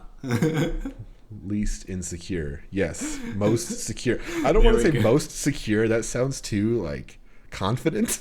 I'm saying least insecure. I was pointing out that that's hilarious, and I definitely do that all the time also. It's the least bad way of doing this. There we go. And another thing I talked about is how in that video is that the certificates that we generate are based on your username, but they are not exact matches for your username. So if someone wanted to access Yazeed.homegames.link, they couldn't just go. I mean, they actually could. The hash is open source and someone could just convert it, but it's not as easy to search. What I'm saying is, like, if I had a database full of all these certificates, I couldn't search Yazeed's username. I wouldn't get it. I would need to search for a hash of his username, and that does something. And anyway, I don't know. But the point is, it's all kind of stored in these hash namespaces for people. The service will say, oh, you already have a certificate. Here it is. It doesn't currently do the, like, renewal stuff. It could totally give you a certificate that's expired and you're just like, you're fucked. I don't know what to do in that case. There's a verify endpoint that I need to set up. At this point, all it does is verify the checksum of the files, but then I realized that is no longer working because what I was doing when I originally implemented this is storing a zip of the certificate and the key on Amazon, and then I was returning this zip to the clients that would then just keep the entire zip and also unzip it, so they would have two copies of the certs. But I don't do that anymore. I just extract in memory and save them locally. So I can't verify the checksum anymore because I no longer have the same file that S3 has. I have the extracted version of it. So I need to figure out something there. But the checksum would be able to say, like Homegames is saying, hey, I have the certificate and this key. The sum of all the bytes in it is this. Hey, homegames.link or certifier.homegames.link. Is this the right checksum? Certifier would say, yep, that's the one that I have too. In the future, it needs to be able to say, yes, that's the one that I have too, but also it's expired. Or it needs to say, actually, that's not the one that I have. Here's the correct one. Stuff like that. So it does that management of it for you. It remembers what you need to be doing or what you need to have. So, yes, yeah, we're storing them, and it's hopefully a smart way to do it. Nice. I don't think I have any other questions. Is there anything else you would really like us to know about it? Let me think. It's ugly code. So I talked earlier about my plans for the rest of the year. So essentially what I want to do is get this stuff to a point where I'm not worried that it won't work. Not that it's going to be clean, nice code, but not that I'm worried that it won't work. Because I believe at this point, if I were to try to run it again, the exact same demo I did in that video, it would be fucked. I don't know why, so I need to fix all that kind of stuff, the jankiness. There's for sure a race condition when we're writing the certificate for the first time. Like, the whole kind of initial process is, oh, they don't have a certificate. Do they have any authentication info, like any cache tokens? Oh, no, they don't have any cache tokens. Let me ask them for their login. You log in, it gets tokens, it stores tokens, it uses those tokens to get certificates, and then it stores those certificates locally on the machine that you're requesting from. there was some problem where occasionally, like 1 and 2 times, it would get these certificates back, say, okay, cool, I got them. Then immediately after, it would start up the server referencing these certificates at the file location that they said that they were at, and they're not available. So I think it's my async file right there that's like returning too quick before it actually finishes writing the file. But so what I did for that demo yesterday, and you can see it very briefly, but it was just a set timeout. Like, wait 3.5 seconds after this. It'll probably be good after. and then try to access the certs. And it worked. So just janky shit like that I'm trying to remove. And then after that, I will be in a position to have local development on HTTPS stuff with all these features where I'll be able to build my walkie-talkie app that I have very thoroughly outlined my whiteboard behind me. So that's my goal. Like, my deadline is Christmas Eve, because really I want to show my walkie-talkie to my family for Christmas, to show them that I like do something. And yeah, so that's my deadline. 10 days from now I'm gonna have a walkie-talkie, hopefully, but I probably will, because I will kill myself working on this shit because I spent the whole weekend doing. Anyway, maybe this guy is gonna invent Erlang. Hold on. I'm gonna get that working. It'll be cool. Nice.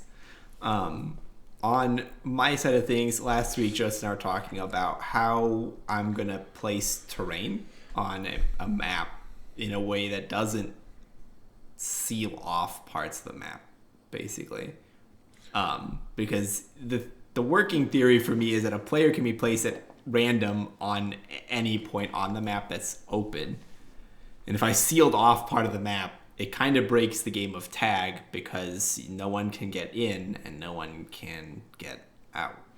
So basically what I came up with an algorithm which I nicknamed All Roads Lead to Rome. And the reason I did that was because the algorithm starts by picking a random spot on the map, and that one's Rome. Basically, I'll make sure that everything can reach that point.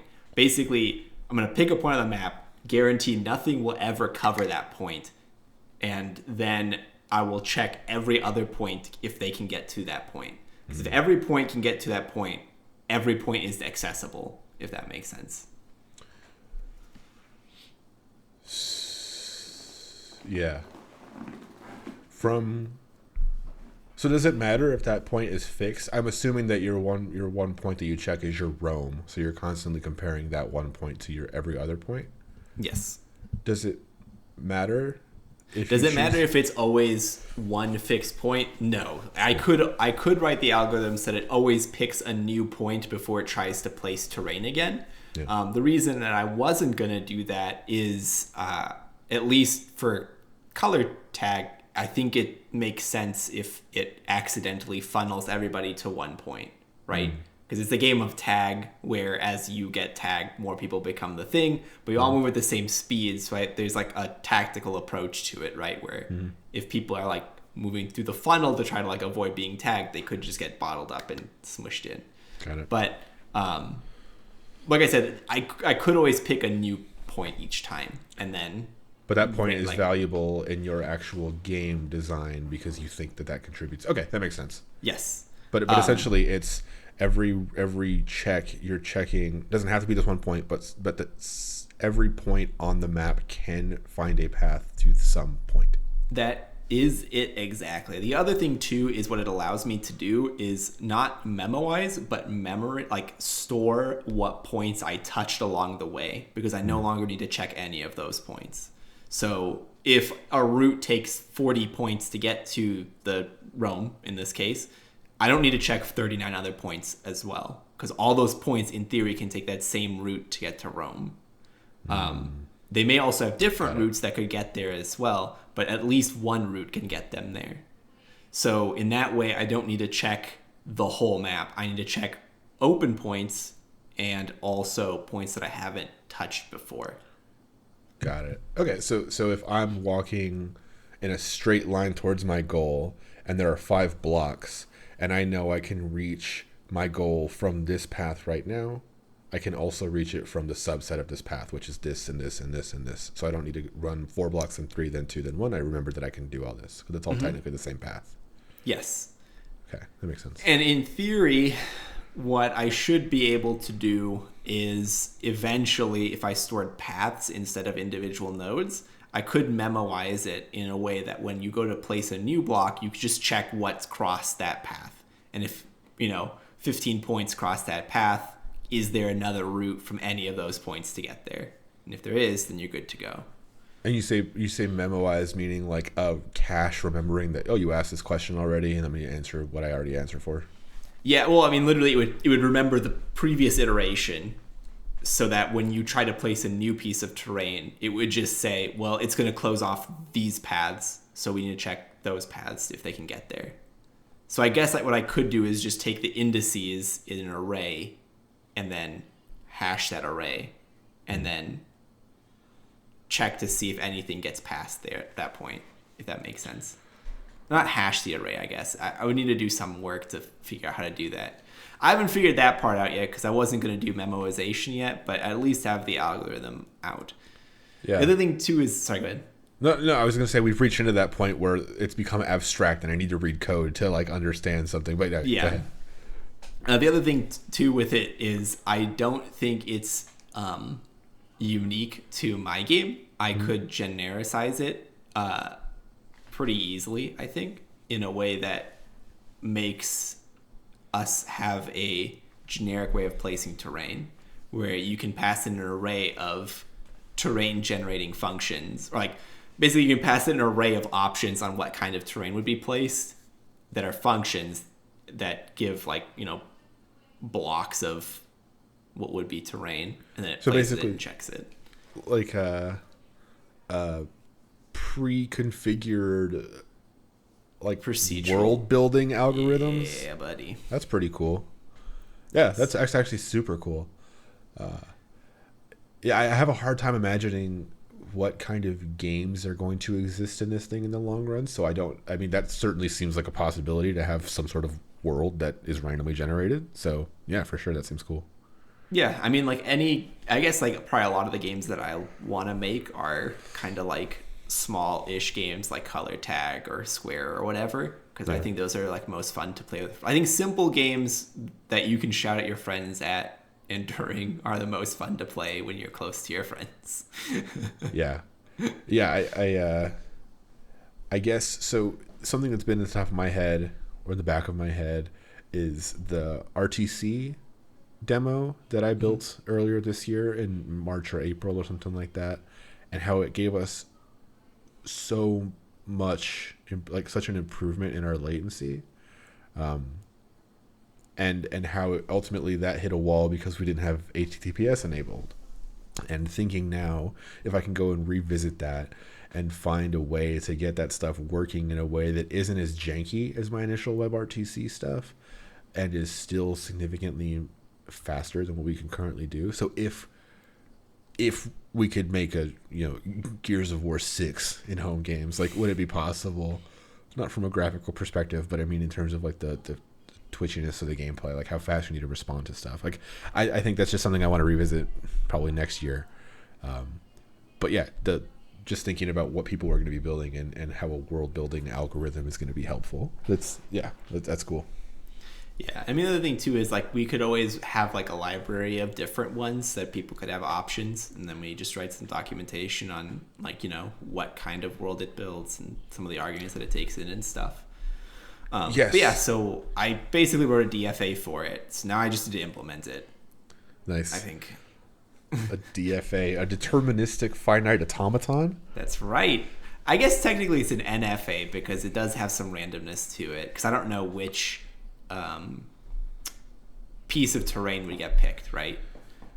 So you wrote basically a state machine I wrote a state machine for generating terrain at random. I'm just trying to for people who are listening who maybe don't know what a DFA is, kind of a way like to explain what that is. Oh yeah, basically it's a the way I like to think of it is it's a visualization of the flow of logic. So like step 1 of my DFA is like begin terrain generation. So step 1 would be pick roam, pick your point that won't be touched.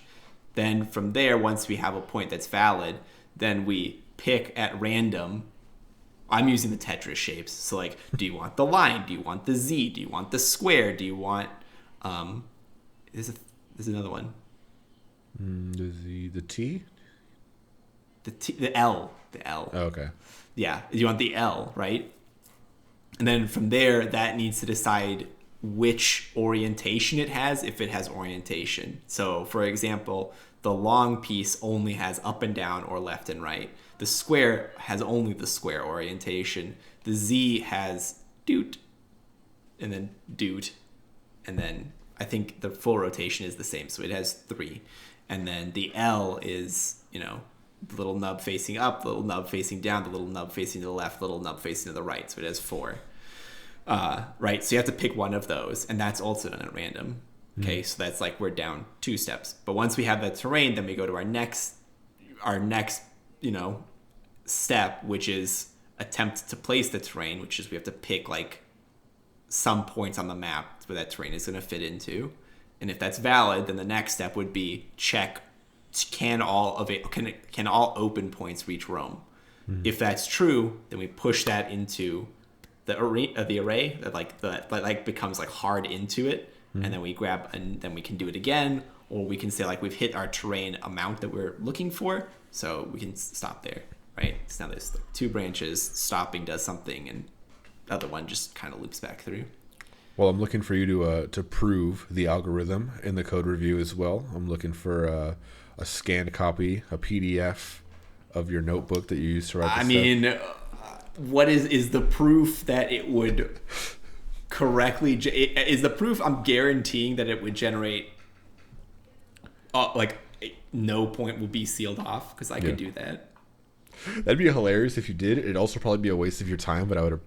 it would take me a long time, because I don't remember how to prove that kind of analysis specifically, right? Like I would need to do some work for it. I think we only proved a couple algorithms in that class, right? It was like towards the end. You remember I have a math degree, so I proved a lot of stuff that wasn't necessarily algorithms either. Yeah, but I mean, proving an algorithm specifically, like, I don't even know what that means. Like, I forgot. I mean, what I'm showing would be that I would need to show that I can place terrain. That's step 1. The step 2 would be that once I've placed terrain, you can get to, like, all points are accessible. All open points are accessible. And step 3 is arbitrarily down the line, as soon as n shapes and it was accessible, if I add one more shape, can it be accessible still? And if the answer to that is yes, then I've proved that my algorithm would work. Was that a proof by induction? I think that is a proof by induction. But the other one too is I could take the converse of it. So I could say that my algorithm doesn't work, and then show that would create a logical problem. But that's like the weakest type of proof, so I'm not going to do it. Yeah. If I do this, which I may or may not, because it sounds interesting, but also I don't necessarily want to spend hours writing a proof that only Joseph is going to read. But yeah, a DFA, NFA, basically a flow chart, whatever, of an algorithm, shows its possible states at different times, kind of just how stuff moves through this set of rules, basically. Yep. And then the only difference is in DFA, you can only be in one state, whereas with an NFA, you can be in an arbitrarily many number of states. And because I have 2 elements of randomness, you can be in one of 16 states, I think, if my numbers are correct. Yeah. Instead of knowing that Yazeed is going to throw out the box in his room, we have to account for the possibility that he doesn't, and he leaves it there for weeks. It's been there. One of those boxes has been there for a year, and the other box has been there since quarantine started. So they've been here almost as long as dog. One of them has almost been here as long as dog. The other one's been here longer than dog. Very nice. I had one more thing.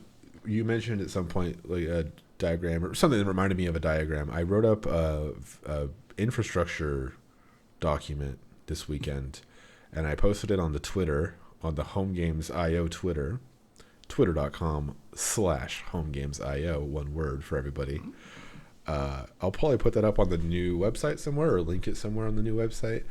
But basically, I wrote up very high level overview with just a pen on my Surface tablet of how our infrastructure works and how stuff is generally laid out and what talks to what, which might be valuable for someone on like a super high level thing. I also don't know if it's 100% correct, but it seems correct. And yeah, I just wanted to mention that's some more work I did this week.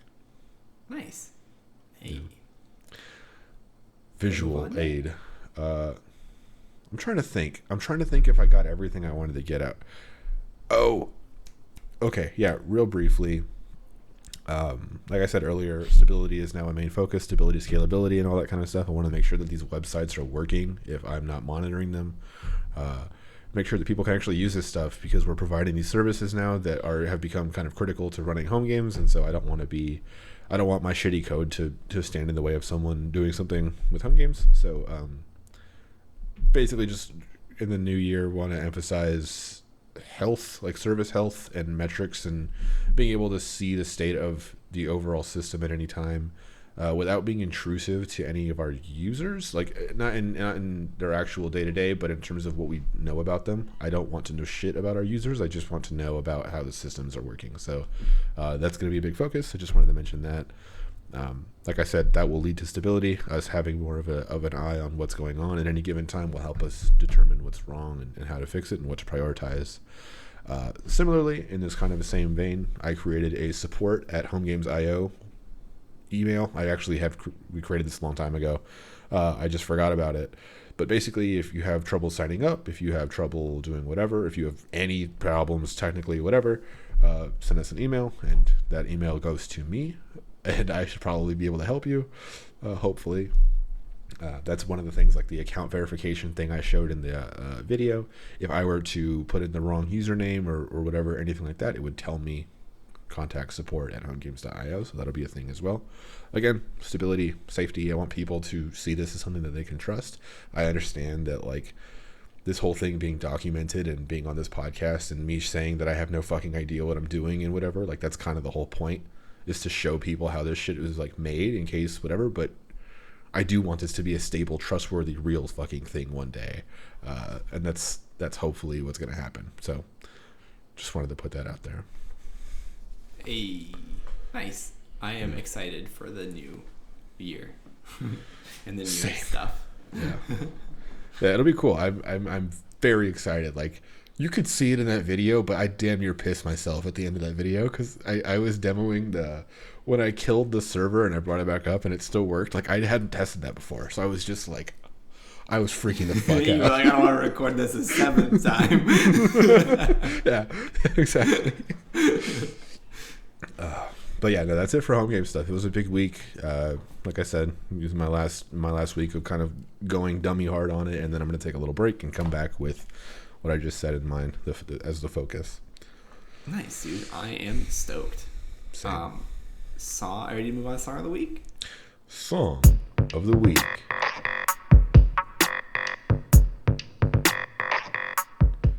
What was your song of the week this week, Yazeed? Yeah, you tell me your song of the week, and I'll tell you what I thought of it. My song of the week was Half an Orange and Ifixa's Time Travel Kool-Aid. This is true. I have heard of Ifixa before. It's he's like an EDM producer or something on YouTube that I listened to a long time ago. I think it's a dude. Anyway, was kind of surprised by that because it was kind of a name I hadn't heard in years. Anyway, looked up this song and listened to this song. Kind of liked this song. It's if I'm correct, the song is called Time Travel Kool-Aid. And the point of the song is that you're drinking Kool-Aid like you used to in the summertime back when life was good. Because life sucks now.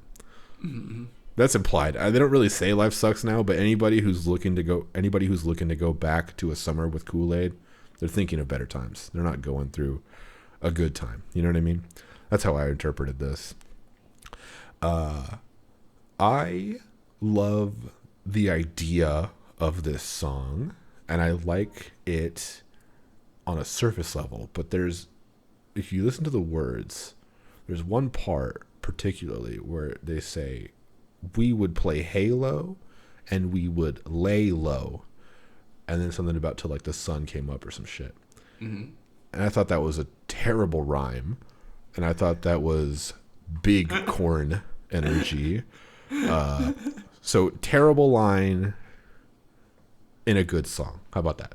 It was a pretty fun, good song. I didn't like the second half so much because it was more of like a breakdown in the second half. I didn't like that so much, but you know, it was a good song. It was cool.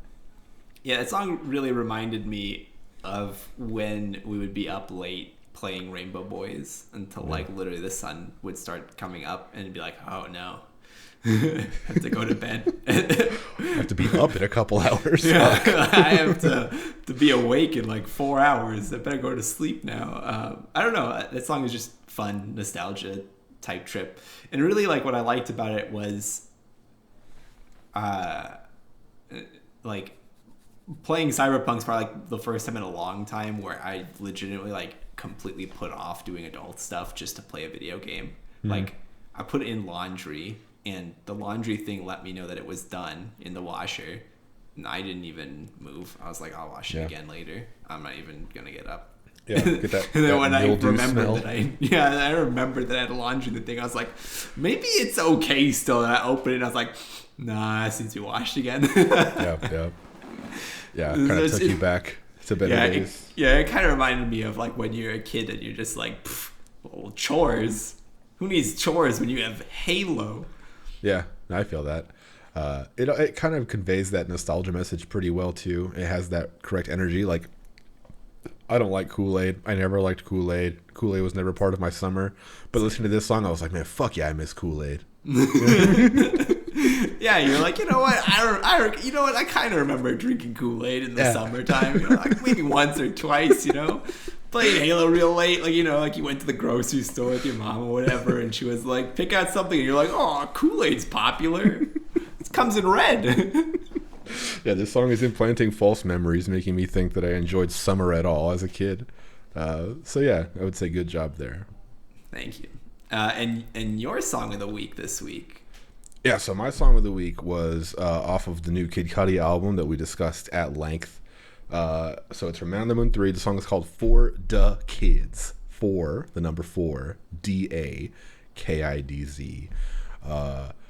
Very briefly, before Yazeed says whatever he's going to say about this song, I don't know what you think about this song yet. I love when Kid Cudi raps.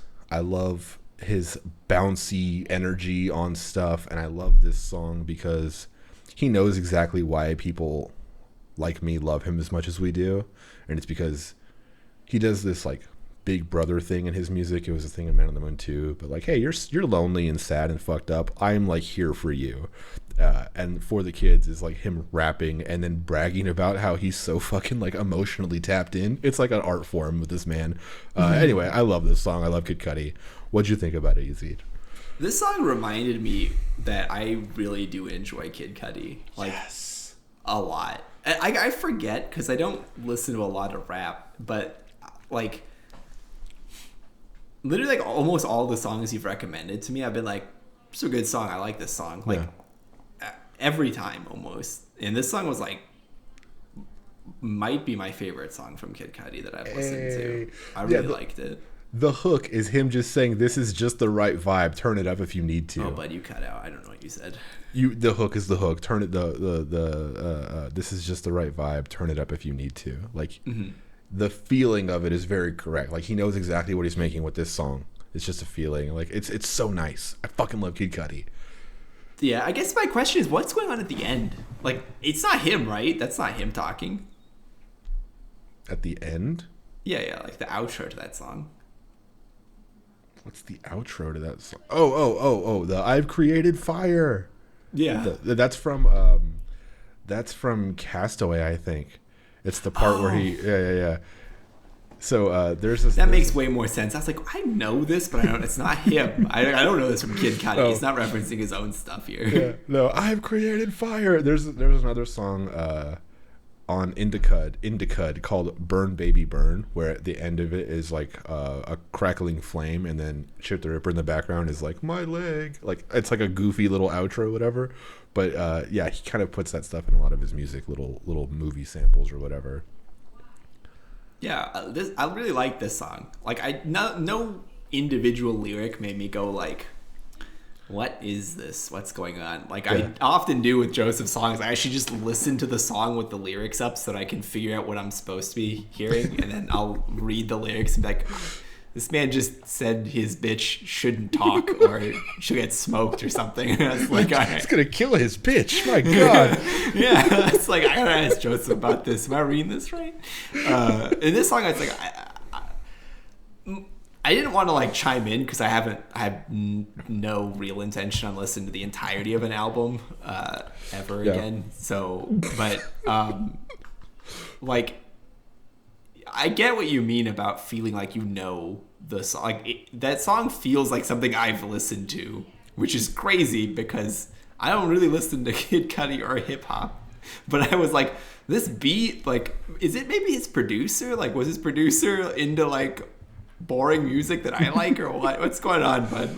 Do you know? No, so his producer on this, it was kind of the original team that he had worked with before. So it's this dude named Dot the Genius, who is actually the other guy in Wizard, the other member of that band. So Dot the Genius, Emil, whatever, some person's name, basically like this team of people. And I think they were just going for kind of like a more kind of like, I don't want to say expected, but like contemporary sound.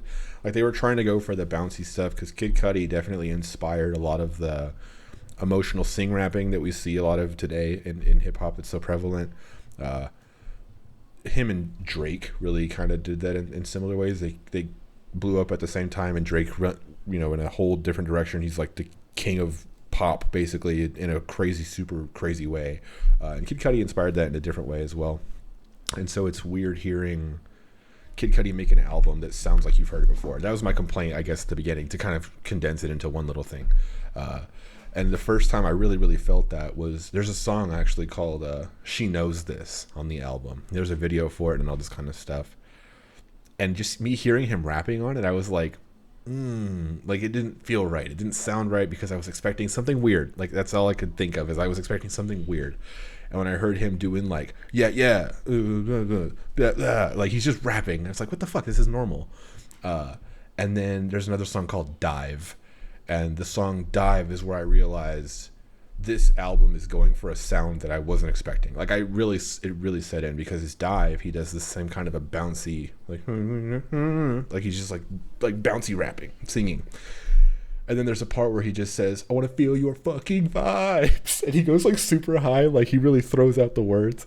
And I've been going around the house just all week saying, I want to feel your fucking vibes to Synovia. And she hates it.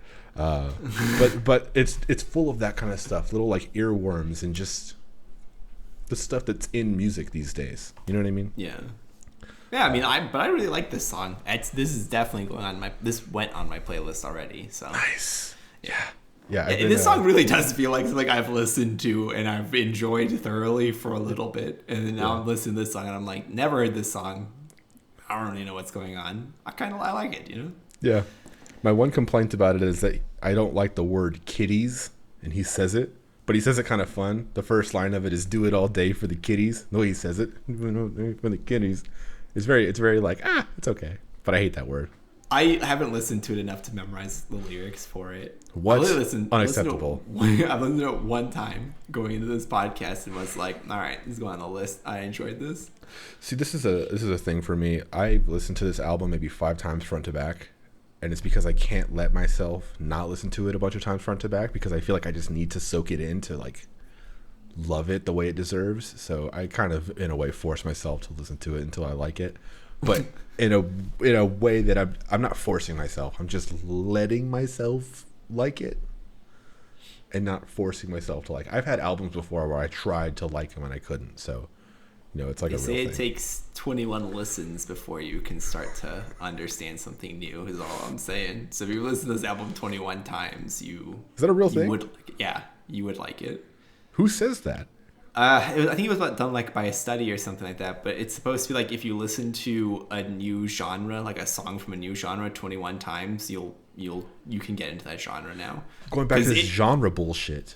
No, well, it has to do with like beats per minute, the instruments that they use, like the way that they compose their music. So like just like really broad stroke, if you wanted to get into country, you would pick a song in like any country-ish song and you would listen to it 21 times because it helps your brain develop like an ear for the patterns that that genre holds. Yeah. And then you can listen to other songs and it's easier for your brain then to like it. Apparently that has like part of the reason why people don't like certain genres is because they don't understand the patterns to it. That's like apparently like why a lot of people just stick to like, I don't want to like pick on you, but like you listen to a lot of hip hop. That's because you understand the patterns of hip hop, whereas you don't really understand the patterns of like the stuff I listen to, and the vice versa is true. Like I don't really understand the hip hop patterns, but I do understand the like very mellow, somewhat melancholy music that I listen to. But if I listen to 21 repetitions of the same song in hip hop, I would start to like be able to like find what I like in that genre and like find other things that match that like what part of that song that I liked, and you can explore a not like a genre, but like you can explore from there into different soundscapes. Look, man, I scored very well on the Raven test. I'm great at finding patterns. You could suck my dick. Your music's just bad. I thought that I don't understand. You know what I mean? I mean, listen, I'm just joking. I have 100% learned to like separate the things I like with the things that I think are like good. I like my music. None of my music is really great. It's just I like it. No, I don't. Me and Sanovi talk about that all the time. There is no such thing as good. Like there's no such not in terms of everything. Like there is objective good in other things that aren't like artistic, but in music, it's like if you like something, like who the fuck says it's good? Who are you? You know what I mean? I guess what I mean by that is like technically good, right? Like like it's like written well, produced well, like it doesn't have like mistakes in it, right? Like the end product is like free of error, and assuming that they didn't and if there is like what would be considered an error, they purposefully put that in there. That would be good technically, but you may not enjoy it. You know what I mean? Yeah, but then I guess like what's the value of saying this is technically good? Like who fucking cares? Do you like it? I think there is value in it, right? Because a technically good song can push the boundaries for all music because the way maybe we use like different technology or something like that to like develop that sound. It's like then it is important. You don't have to like it. Like the Beatles probably are technically good. I can't stand any songs by the Beatles. Like somebody was telling me about the movie where like the Beatles didn't exist and the guy just like copied the Beatles yesterday. music. Yeah, my argument was no one would care. No one would be like, wow, this is a really impressive song. They'd be like, this is garden variety music. But that's the whole premise of the movie is that he does get famous on it. Well, I know. That's the point of the movie is like, wow, aren't the Beatles so great? Even if no one knew them, they'd still be like, wow, these songs are amazing. That's not true because all the stuff that the Beatles did just went into other genres that actually made that stuff good. Like, no, I don't know. Anyway, long story short, the Beatles are probably good, but I dislike them. I get what you're saying. I'm not saying that there's no value to like the technical craft of creating music and discussing it and forwarding it. I'm talking about in the expression of like your opinion on music. Who gives a fuck if it was technically well made? That doesn't really mean anything to liking it. It's kind of a whole separate thing. No, I agree, but I think then you should separate saying a song is good from I like the song. And that's like what I've tried to do. Whereas like I like the music I listen to, but I don't think any of it is like groundbreaking and good. Like I think it's just something I like. But if I'm like that Kid Cudi album is pretty good, and someone is like it's technically pedantic and sonically underwhelming, it's like you could eat my dick. You know what I mean? Like no one's talking to that guy. I agree, but if you were trying to like truly analyze it, that might be like valuable input. But if you're just saying like I like this album, that's totally fine. And you can even say it's a good album because in my head I know that means that you like that album. Yes, and not I'm saying that it's produced yes perfectly and like it was designed well and like produced well and like all that stuff. Like I'm saying that if you're if you're having an interaction with someone who corrects you on your usage of the word good because it implies that you're saying an objective fact, that person's an asshole. You don't have to care so much about this conversation anyway. I agree. Yes. Okay. But what I was saying there was that, like, I agree that you might understand the patterns of my music and still not like it. That's totally valid. Yeah. I was just using that as an example. But I need to leave now, so we gotta wrap this one up. All right, I can go for another hour or two, but let it be known that Yazeed let's go back to talking about more companies having engineering teams. No, thanks for listening, everyone. This one was super rambly. I think as the year ends, Joseph and I are just running wild at this point. But thanks for sticking with us, and as always, you hated this episode, man. I really like this episode. I really like this episode, but we definitely did just like this is where we're trying to go. This is where we end. Yeah, this is where we ended up.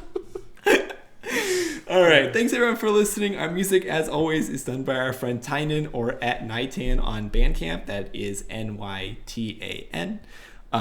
You can catch us on our Twitter at homegames.io, one word, or on our website at homegames.io. This is true. Yeah. Thank you for listening. We'll see you next week.